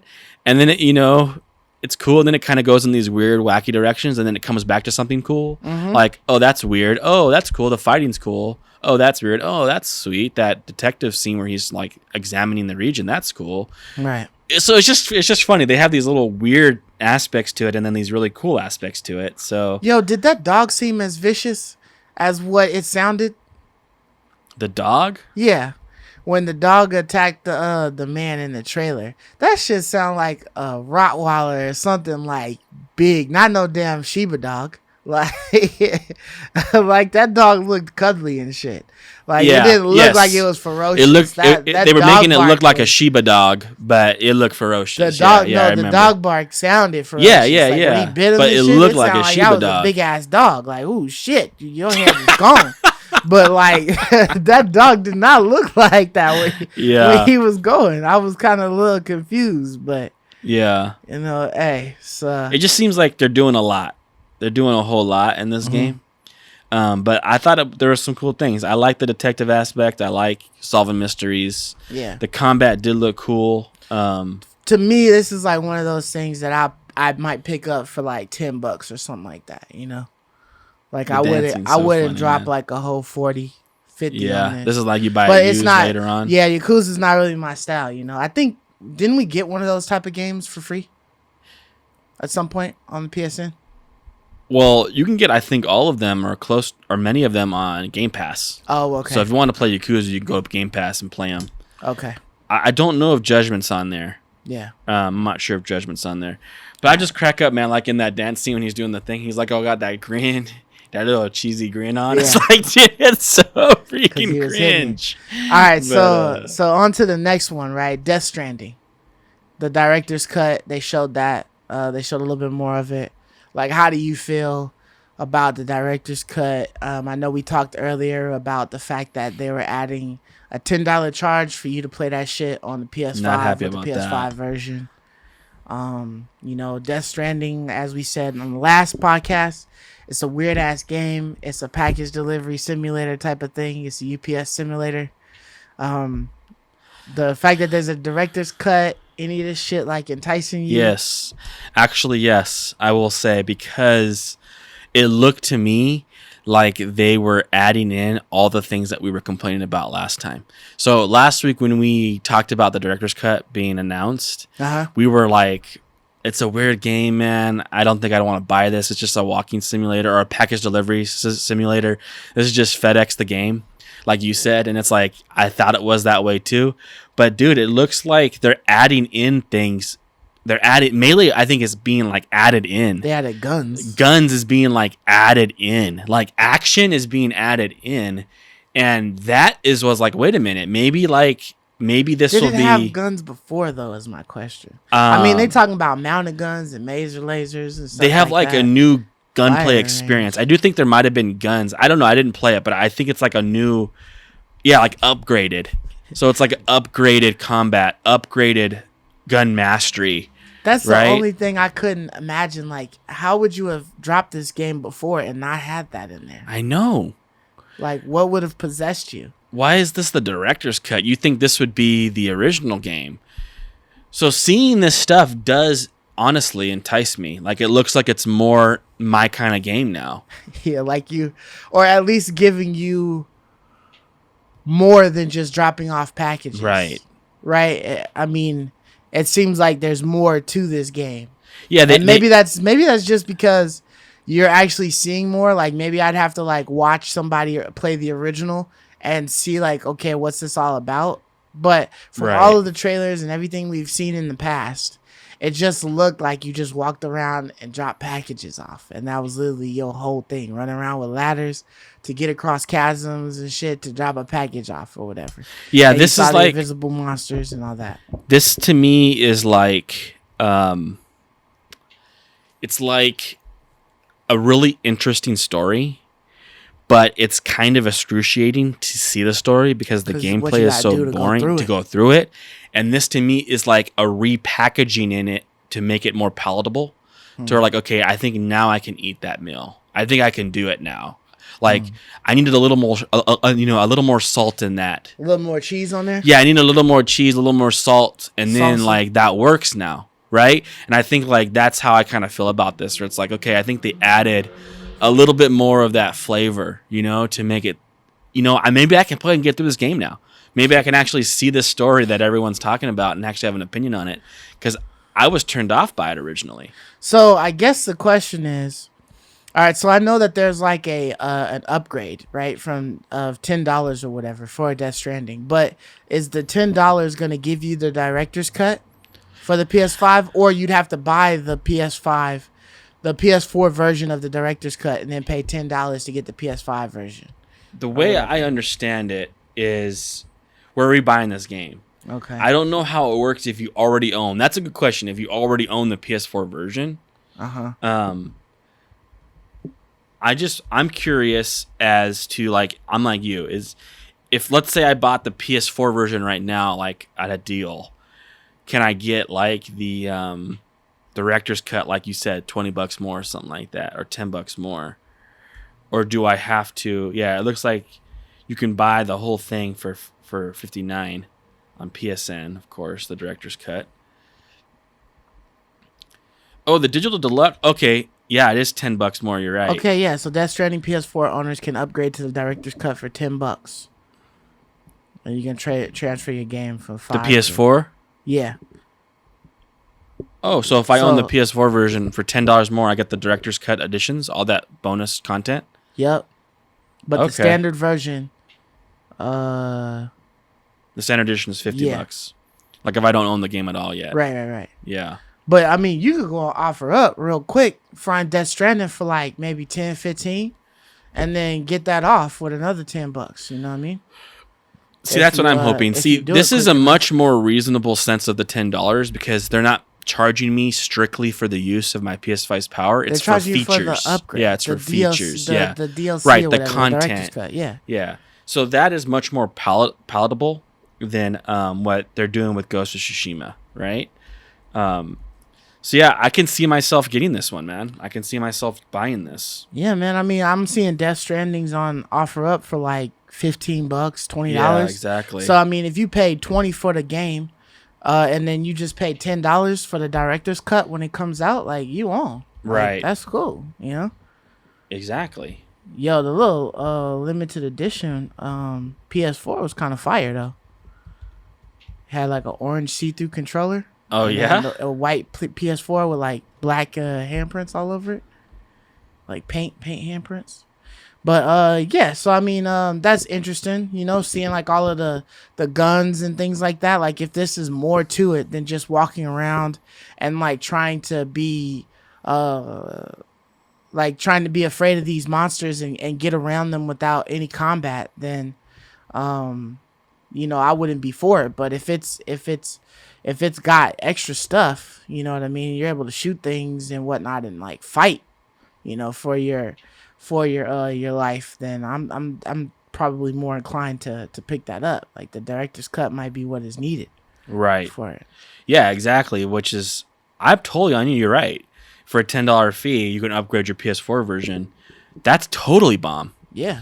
So yeah, I'm gonna probably go out and try to find a PS4 version of this game. Yeah, and might then as well. I'll pay the $10 fee. $10, and you could probably talk somebody down to 10. From to 10 10 or something like and that. you're paying 20 for this newer for the version. whole thing, yeah. And I got the PS5 version. That's totally enticing.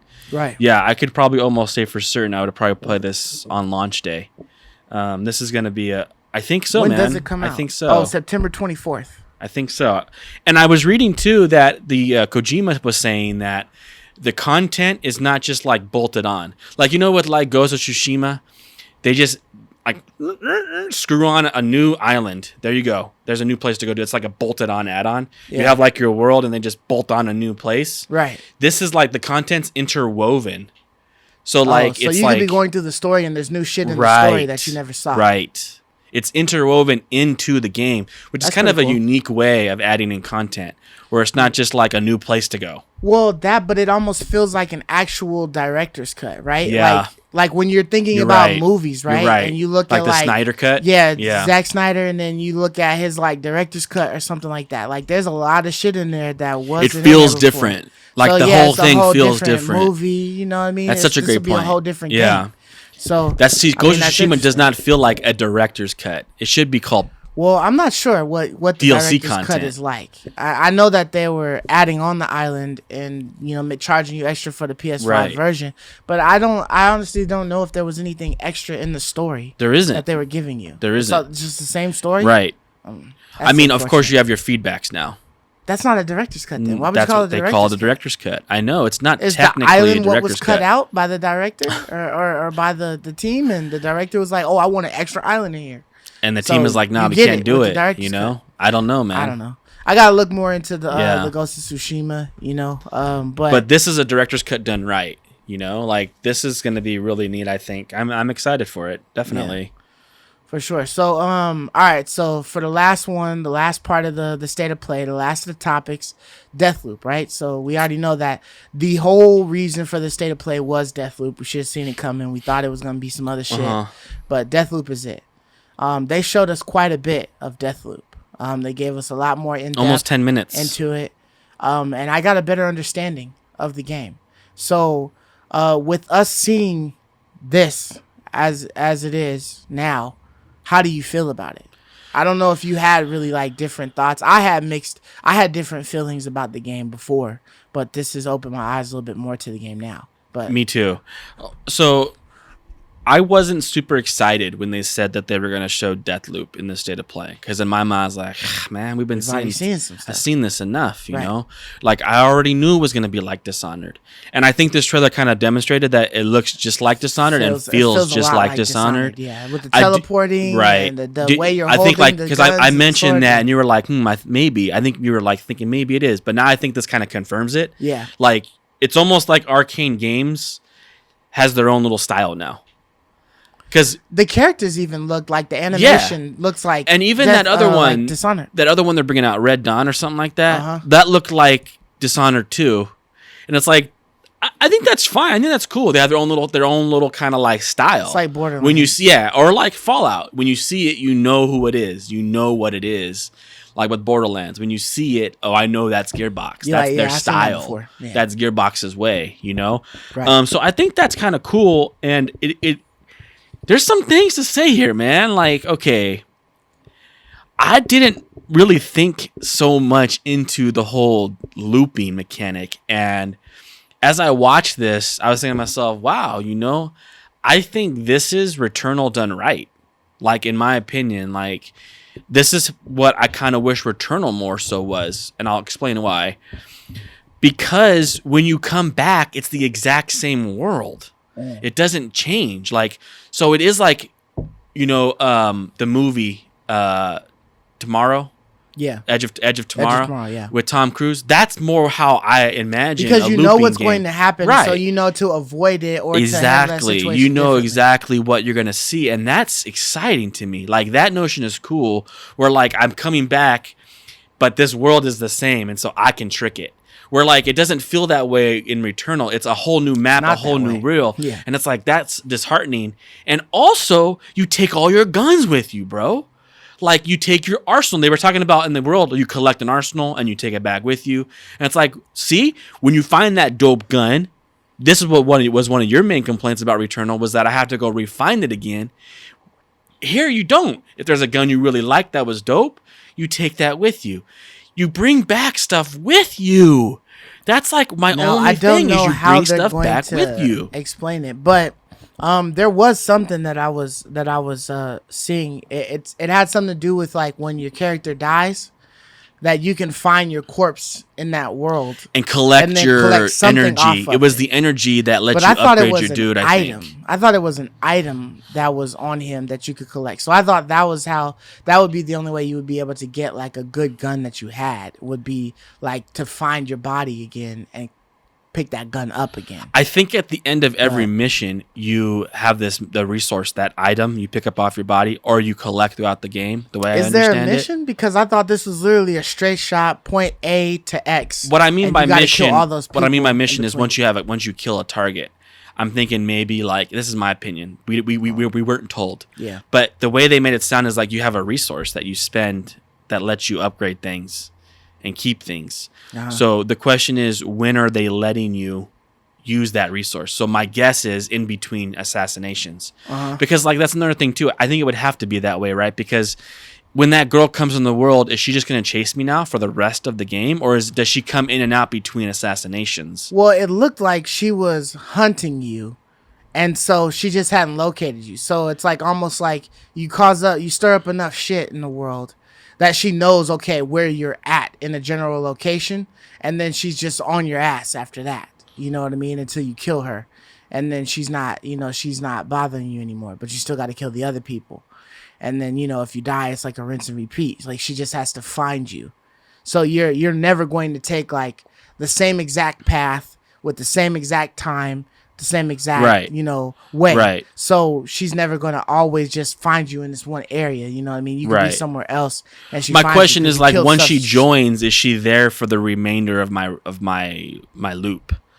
Or does like, she come and go? I think you would kill her. So if I kill her, does she come back again in that loop, or is she gone forever? So that's what I'm wondering. Well, she's part of one of the hitmen that you have to kill. She's just the only one hunting you. So you would have to kill her to get her off your ass. Oh, she's one of the ones I have to kill. Okay. Yeah. Now there's another one. Yeah, the one. Are you talking about the one that's like in your ear, talking all the time? No, I figure that's an ally. Yeah, I wasn't sure if that was an ally or that's an ally. I thought that was an ally that's helping me. Right. Another cool thing. Yeah, the other girl, she just that actually helps me a lot. You explaining that to me helps me a lot. So it sounds like once I kill her, she won't come back. Right. Okay, that actually helps me a lot. Until your next loop, and then she's back, and so she's actually one of my targets. So she's actually a member of my targets. That actually changes my mind, because my first thought was like, damn, I'll use this example. We're playing Dark Souls, and you've been invaded. I'm like, shit, man! I just want to be left alone. I'm trying to get through here. You gotta keep and like I'm not. That's not fun for me. Mm-hmm. I don't know. Maybe that's like a mechanic that some people like, but that mechanic's never been fun for me, and so I'll put my game in offline It's mode only to fun avoid when you're like ready for it, like when you're expecting it or something like that, or when you're looking for it. But when you're just trying to play in a new area and I never like it. I guess if I'm looking for it, you're right. Yeah. But for the most part, I'm never looking for it because I'm trying to make progress. Right. And oftentimes these people are like really good. I don't need some dude, who's like a freaking pro at this game to invade my world and like 360 trick shot no scope me and like make a meme out of me. Like that's not fun. So I'm glad that I can make it the NPC. That helps a lot.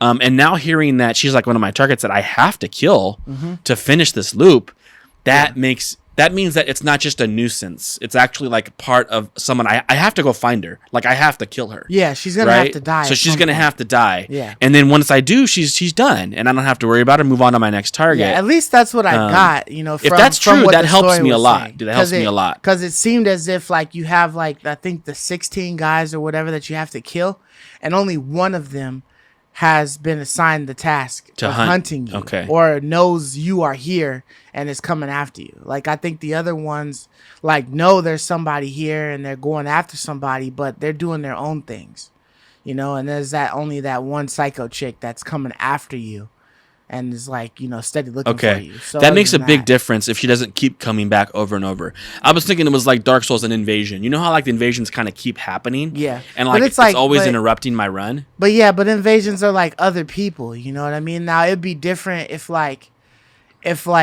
every now and again one of these assassins will be assigned to come after you instead of like doing whatever they're doing. Like, maybe word gets out, you stir up enough trouble, and then all of a sudden there's a hunter that's on your ass now, an assassin that like decides to stop eating his sandwich and then come hunting for you, and you killed the last one. So like, you do some more people in and like, somebody else gets alerted and they start coming to hunt for you. I don't like that. I don't want to keep getting invaded, over I think it's literally again. just that one girl. If it's that one girl, that's a cool mechanic. I'm not so hateful of it now, if that's the case, because that's a cool way of introducing. And she's probably tricky and crafty as hell. Sure. You know what I mean? She's if tough it's like just you. One, she's probably tough as hell. I did think too that, I thought the voice acting and the character was really good. I thought his banter with that person in the mic, it was funny. It was really good, man. Like I think this game is really, really solid. I'm actually really excited to play it. Yeah. It looks like it's almost a one-hit kill too. Like if you get hit, you kind of die. Yeah. And I'm glad it doesn't really look like Fallout. No, it doesn't look like. Well, it's Arcane Studios. It's not made by Bethesda Softworks, but right. But Bethesda has something to do with it a little bit. But they publish it. But it's a different team. But it does look exactly like Dishonored. Makes me want to go play Dishonored. Actually, I haven't played it in a long time. I mean, it's been a while. Kind of makes me want to fire it up. I'm not impartial to coming back to this. Yeah, I don't even know if I finished Dishonored 2. Yeah. I definitely didn't finish the Wastelander or whatever, that DLC content. Yeah, nah. Which that's free on Game Pass. So maybe I'll go back in there and try that for fun. Just get a little, feed the hype a bit more. Yeah. It did seem too like as you discovered things, writing got put up on the wall, almost like to help you remember. Yeah, which kind of gave me like the marquee. What was that House, one game? What? No, it wasn't House Marquee. Marquette? Marquette. Yeah. Marquette. Yeah. Marquette. See, I never played that. It gave me that kind of vibe. Yeah. With the words being on the walls and stuff like that, almost like your subconscious is telling you something. Yeah, that's how it felt. Because I may not remember every little path and thing, but in my mind, jots it down for me. Right. That's a great addition. So those are the kind of things that really help these live, die, repeat games. All these little things we've talked about. Yeah. Really help make it feel like, okay, I can do this. I can enjoy this. One thing I'm curious about is how vital will the sound be? Because they have that spatial audio where like, you'll hear like the footsteps and stuff like that. And if you turn your head, it'll turn the direction of where the audio is coming from. So, if like that chick is like trying to run up on you and sneak up on you, maybe she's like super quiet, but you hear like small footsteps in the snow or something. You're right. You're like, oh, also, shit, she's behind me. Yeah. And with the stealth mechanic, it almost seemed like you couldn't avoid mayhem combat. Like, you could kind of sneak around. No, but you gotta kill. At some point in time, you got to shoot that shotgun off. You got to shoot that gun off. and she's gonna find you. Yeah. Like, it'd be cool if you can kind of like just stealth through and she just can never find you. But it or sounds you like, find her and then you're able or to you just stealth her. assassinate Yeah, her. you stealth Yeah. her. Like, but it almost seemed like they're forcing you into like this run and gun, loud shoot your gun Yeah, I think combat. it's got to be action. I think you're always going to be doing something to keep you in the game, right? Because that's all this is killing. It's literally a game about killing. Yeah, this is like Hotline Miami. Yeah, in a lot of ways, right? in some ways. Yeah. Because you have like the one hit and you're just like comboing, right, and getting through the zone. You know, like you kind of memorize it. Because that's how Hotline Miami, you just keep repeating, right? But you're memorizing it as you go. Yeah, it's just and a little road game, but you know, you guys are coming through here. Yeah, pop, pop, pop. You got it all memorized, and you get through. That's what this kind of feels like. And I mean, I guess the last thing I'll mention to you is, what did you think about it being a timed exclusive? We just learned about that. I thought that was interesting, and it kind of makes me feel like I should be waiting on this. Like, I should just wait on it and Until just Game get it Pass. for free off of Game Pass. You know what I mean? Because if I buy it for the PS5, I'm going to have to pay that $70. No, it's not. Or It's 60. It's 60, but it's on sale right now for 50, I think. Okay. So, yeah, so I'm going to have to pay that high price when if I just waited until next year, it would be brand new to me because it would be brand new to Game Pass, and then I'd be able to play it. But I also think that's weird that, this game, when it was first announced, was never mentioned about timed exclusives. You know what I mean? It Exactly. Was almost, I'm almost saying. seeming as if This is because it was exclusive. Bethesda, this was going to be like one of the last games that Bethesda had made or published or whatever, or had anything to do with, that was going to be on the PlayStation. That there wouldn't be shit else coming to the PlayStation like that. Exactly. Like that or whatever. Or at least if there was, it would be on both consoles. Like there would be timed exclusives for the Xbox. That's and then exactly they would let it how on I the felt about PlayStation. this too. I thought this was like the last hurrah. Sony got themselves one last contract or exclusive. something like that, one yeah. more exclusive. This isn't exclusive. This is a timed exclusive. And a year isn't that long. No. Just next September, I mean, that's not that long of a wait for it to be free. Well, they did say sometime in 2022, but I don't think No, they it's September. They said September of 2022 is when it would Yeah, come it's going off to be of timed exclusive? free till September 14th. Okay, Or yeah. it'll be on Game Pass September 14th, 2022. I think so, yes. Wow. It's supposed to be like a 1-year exclusivity. So 1 year from when it comes out, right? So Yeah, so that's interesting. It makes me want to be like, okay, in September, if there's other games, then I just might get those other games and check those out, and then come back to this wait, later. Wait for Deathloop. That's not a bad if it's idea. not for the channel, you know what I mean? It's not for the channel, exactly. Which maybe talking one of about us it, gets it for the with you channel guys. and we can pass it around. But Yeah. I agree. It's like, because right at that time of year too, like moving into October, we're gonna be hit with game after game after game. Yeah. All the way up to like Elden Ring into the new year. And by then, you're like, well, shoot, I got plenty of games to carry me. Yeah, to hold me until over. September, Yeah. and I'll get this for free. It's tough, man. It's a tough choice. Yeah. That's why I'm not the biggest fan of these timed exclusive things. Like, they really don't seem to be as much of a selling point as I think sometimes these companies think they are.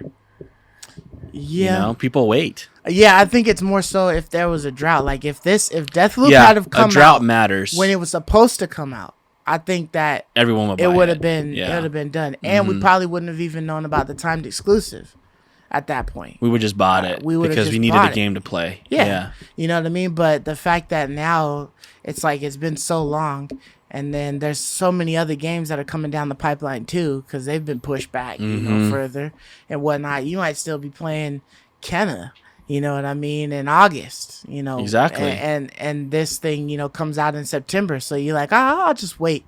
You know what I mean? And then it's like, a couple months pass, you get like me, and you just like, Nah, well, it's damn, gonna the be game is like 6 months old. I'm not gonna play it Yeah, now. it's I'll going to be wait. like, okay, I'm playing Kenna next month, and I'm playing, I forget that other one that we were going to play in September. There was another one that was coming out. What was it, Jumanji? Can't remember the name of it now. But then, like, I'm playing Far Cry, Yeah. and then I'm playing, Far Cry 6. Hogwarts, and then I'm playing Gotham Knights, because those are all coming out next year. Right. When am I gonna find time? To slip like if this you don't, in? if you end up not getting it this year, then you might as well wait until Exactly. it gets on Game Pass. If you have Yeah. Game Pass, I mean, I understand the people that have the PlayStation only, they're just gonna get it. But as far as like somebody with both consoles, it's kind of like you can fully enjoy this game. Yeah, if when you it only have comes a on to Game PS5, Pass. you're getting this. Yeah. But if you have access to Game Pass, you're really You might contemplate it's really waiting. a serious thought. Do I want to get this now or wait? Because a year is not a long time. Right. I mean, you If pay it was quite a a few bit for years, Game maybe. Pass. You pay quite a bit for Game Pass to get that feature. So it's kind of like, why wouldn't you just take more advantage of it and figure out how you can spend less on other stuff? Yeah. Right? Because, Yeah. I mean, if anything is coming to Game Pass, but it's on the other system, I'm just going to always play it on the Game Pass. Yeah. That's what it's going to be. Exactly.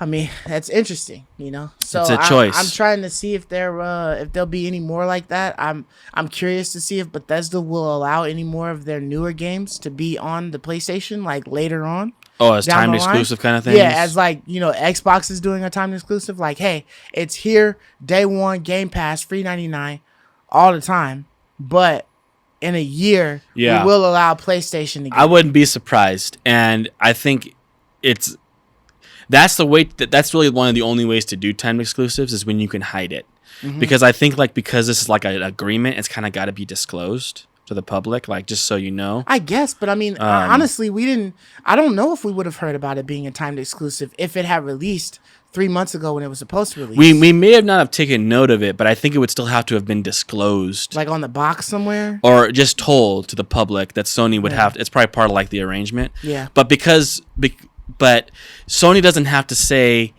that Horizon Forbidden West is a timed exclusive and it's going to come out on PC in 3 years. They can keep that as quiet as they want, and just choose to release it when they want because they own it. And I think that's what's cool with Microsoft. I do tend to think at some point in time these games will be released. Elder Scrolls 6, Starfield, these types of games that are exclusive to Xbox will be released at some point in time on PlayStation. I don't see how they can say no to that free money. That's all I'm saying. I don't see how they can say no to that free money. They could probably say no to the free money the same way that PlayStation says, we're home of the exclusives. You know what I mean? Like, right, but they're switching want that to finally get some exclusives under their belt. But that money thing is like switching it because they sell so stinking well when they bring them on PC. But if they're switching their tune. Right, and that's PlayStation, right? But I don't. So I kind of feel like if you just use the name console exclusive, then it's different, right? Because PC is not like a console. Right. So if you have your game only available on an Xbox or only available on the PlayStation, but you can also get it on the PC, I think you can still claim exclusivity, like console exclusive, title. You know what I mean? So as long as PlayStation never puts their Horizon, they or never their God say of War that or though. whatever onto PlayStation the never says Xbox. console exclusive. PlayStation No, it always just says only on PlayStation. You're right, only on PlayStation. That's like declaring it or whatever, but. That's not saying, but that's like not saying console exclusive. That's saying, because you're right, console exclusive means that it could come out on PC as well. It's just exclusive to console. Mm-hmm. So if there's a console you want to play it on, you got to play it on this console. Whereas only on PlayStation means only. You can't play it anywhere else other than PlayStation. Maybe only on PlayStation Steam account as well. I don't know. But I just think that'd be a big saw, market to close off. 60 million. Who knows how many PlayStation 5s will be available and sold by the time they decide to make it available to the PlayStation users? Right. I mean, that's a big market to we not should sell be seeing to. an increase next year because of that chip change, right? With the we're going to see more consoles. consoles. We're going to see more consoles. Yeah, the smaller, nanometer chip or whatever. Yeah. So they were trying to change something so that they could be able to produce more. But I mean, we already did see that Ghost of Tsushima's director's cut no longer said only on PlayStation on there. So maybe they just started wiping that title off. No, that's what I'm saying with Microsoft too. Like they just eventually wipe that away. Oh, it's no longer console exclusive. Now you can get it on PlayStation. Yeah. Just to sell to that market. But it's free money. For the most part, I think what we've seen is that they just said it was a timed exclusive console, a timed console exclusive for Deathloop. For the majority of their games, because they eventually come out with the PC version and then they eventually put it on cloud. You know what I mean? So it's like Yeah. a slow transition for them to get it throughout their Game Pass offering. You know, if you got Ultimate or whatever. So I think they're probably just gonna keep with that model. You know what I mean? Yeah, Like, no, I'm just try saying, I to think make at some things point for, in like, time, people to buy the console or buy Game Pass Ultimate, because you could play it on this, and then eventually, you know, in a couple of weeks or like 2 months or so, you'll be able to play it on PC. Yeah, I know they're man. going to keep that model. I'm just saying that I think maybe a couple years down the road, they'll do what Sony's doing and pull off the exclusivity tags and make it and start available allowing it on their rival console. on the PC. Oh. Well, yeah. I mean, because that's what. Maybe because I'm thinking Bethesda's always been available on the rival console. That in this sense, it will be. But that's a good point. Maybe because it's legitimately now first party studio, maybe it will never go on a PlayStation. That's a good point.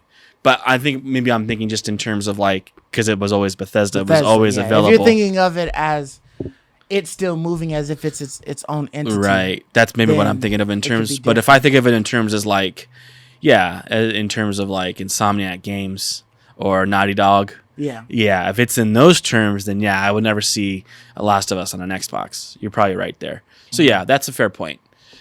Maybe I'm just getting confused with the nature of the studio making these games. You're still thinking of Bethesda as being Bethesda, but now Bethesda they're Naughty Dog Microsoft. now. They're Naughty Dog now. Yeah, exactly. Yeah. So maybe we won't then. Maybe we won't. That chokehold. It's like, hey, you can't get it to everybody. Man. That's what's so crazy though, because you know that they would sell so many of them on a PlayStation. Yeah. Because PlayStation users are so used to playing the Elder Scrolls. They're so used to playing Fallout. Right. That you would just, it's so crazy to think that they would throw that away. But maybe they will. But I mean, honestly, I could see it being like a cool move if, like, by the time Bethesda's, you know, games are like worth like the theoretical $10, you know, they're free on Game Pass. But, you know, if people didn't want to buy Game Pass and they're just purchasing the game, if it's like at some point available for like $10 at GameStop, that all of a sudden it's ported over to PS5 and PlayStation, PS4, and so now you can get it now. You gotta pay $60 for it, but you can get it on. That's what I'm now. saying. You know what I mean? That's Maybe what I'm they saying. wait that long. That's what I'm it's saying. Just like it's so old, and that's what I'm saying. People don't even care about it being on another console anymore as an exclusive. That's kind of like what I'm other saying. Shit that's come out after it. That's kind of what I'm saying. Yeah. But it may still never happen because your point. Yeah. But yeah, that's what I'm kind of saying. Like it's so stinking old. You can get it for $10 on Xbox, but you'll pay full price again. Yeah. To get on your PlayStation. Yeah. Like that's kind of what I'm saying. But maybe it never will. Maybe you'll never see the light of day on PlayStation ever again. What a weird thought. Yeah. It's such a weird thought, man. It's a trip to think about that. A Bethesda game never available again on a PlayStation. Yeah, man. It's such a trippy thought. That is. It's a trip to think about. Yeah, it's weird, but you know, it's what it is we now. gotta eventually it's what it is now. Yeah, it's what it is now, man. But yeah, so that looks like that's it for the topics that we had this week. So thank you everybody for tuning in. Thank you for listening. If you haven't yet, please subscribe. Comment down below with one of the games that you felt was like exciting that they showcased in the State of Play. You know, they did quite a few, you know what I mean? And a lot of them we've seen already, but they gave us a little bit more insight into them. So I thought that was It wasn't bad. Cool. It wasn't a bad show. I was initially disappointed when I saw the announcement, but when I watched, I was like, I actually kind of enjoyed a lot of these trailers, you know? Yeah, I definitely enjoyed the more deeper look into Deathloop. And Deathloop really helped me understand it, you know? Yeah, it helped me appreciate the game a little bit more, you know, and see what's going on. And just how much work they put into it. It's very smart. I think what they've done with the loop. Right. Like I said, it's like I feel like it's what Returnal could have been.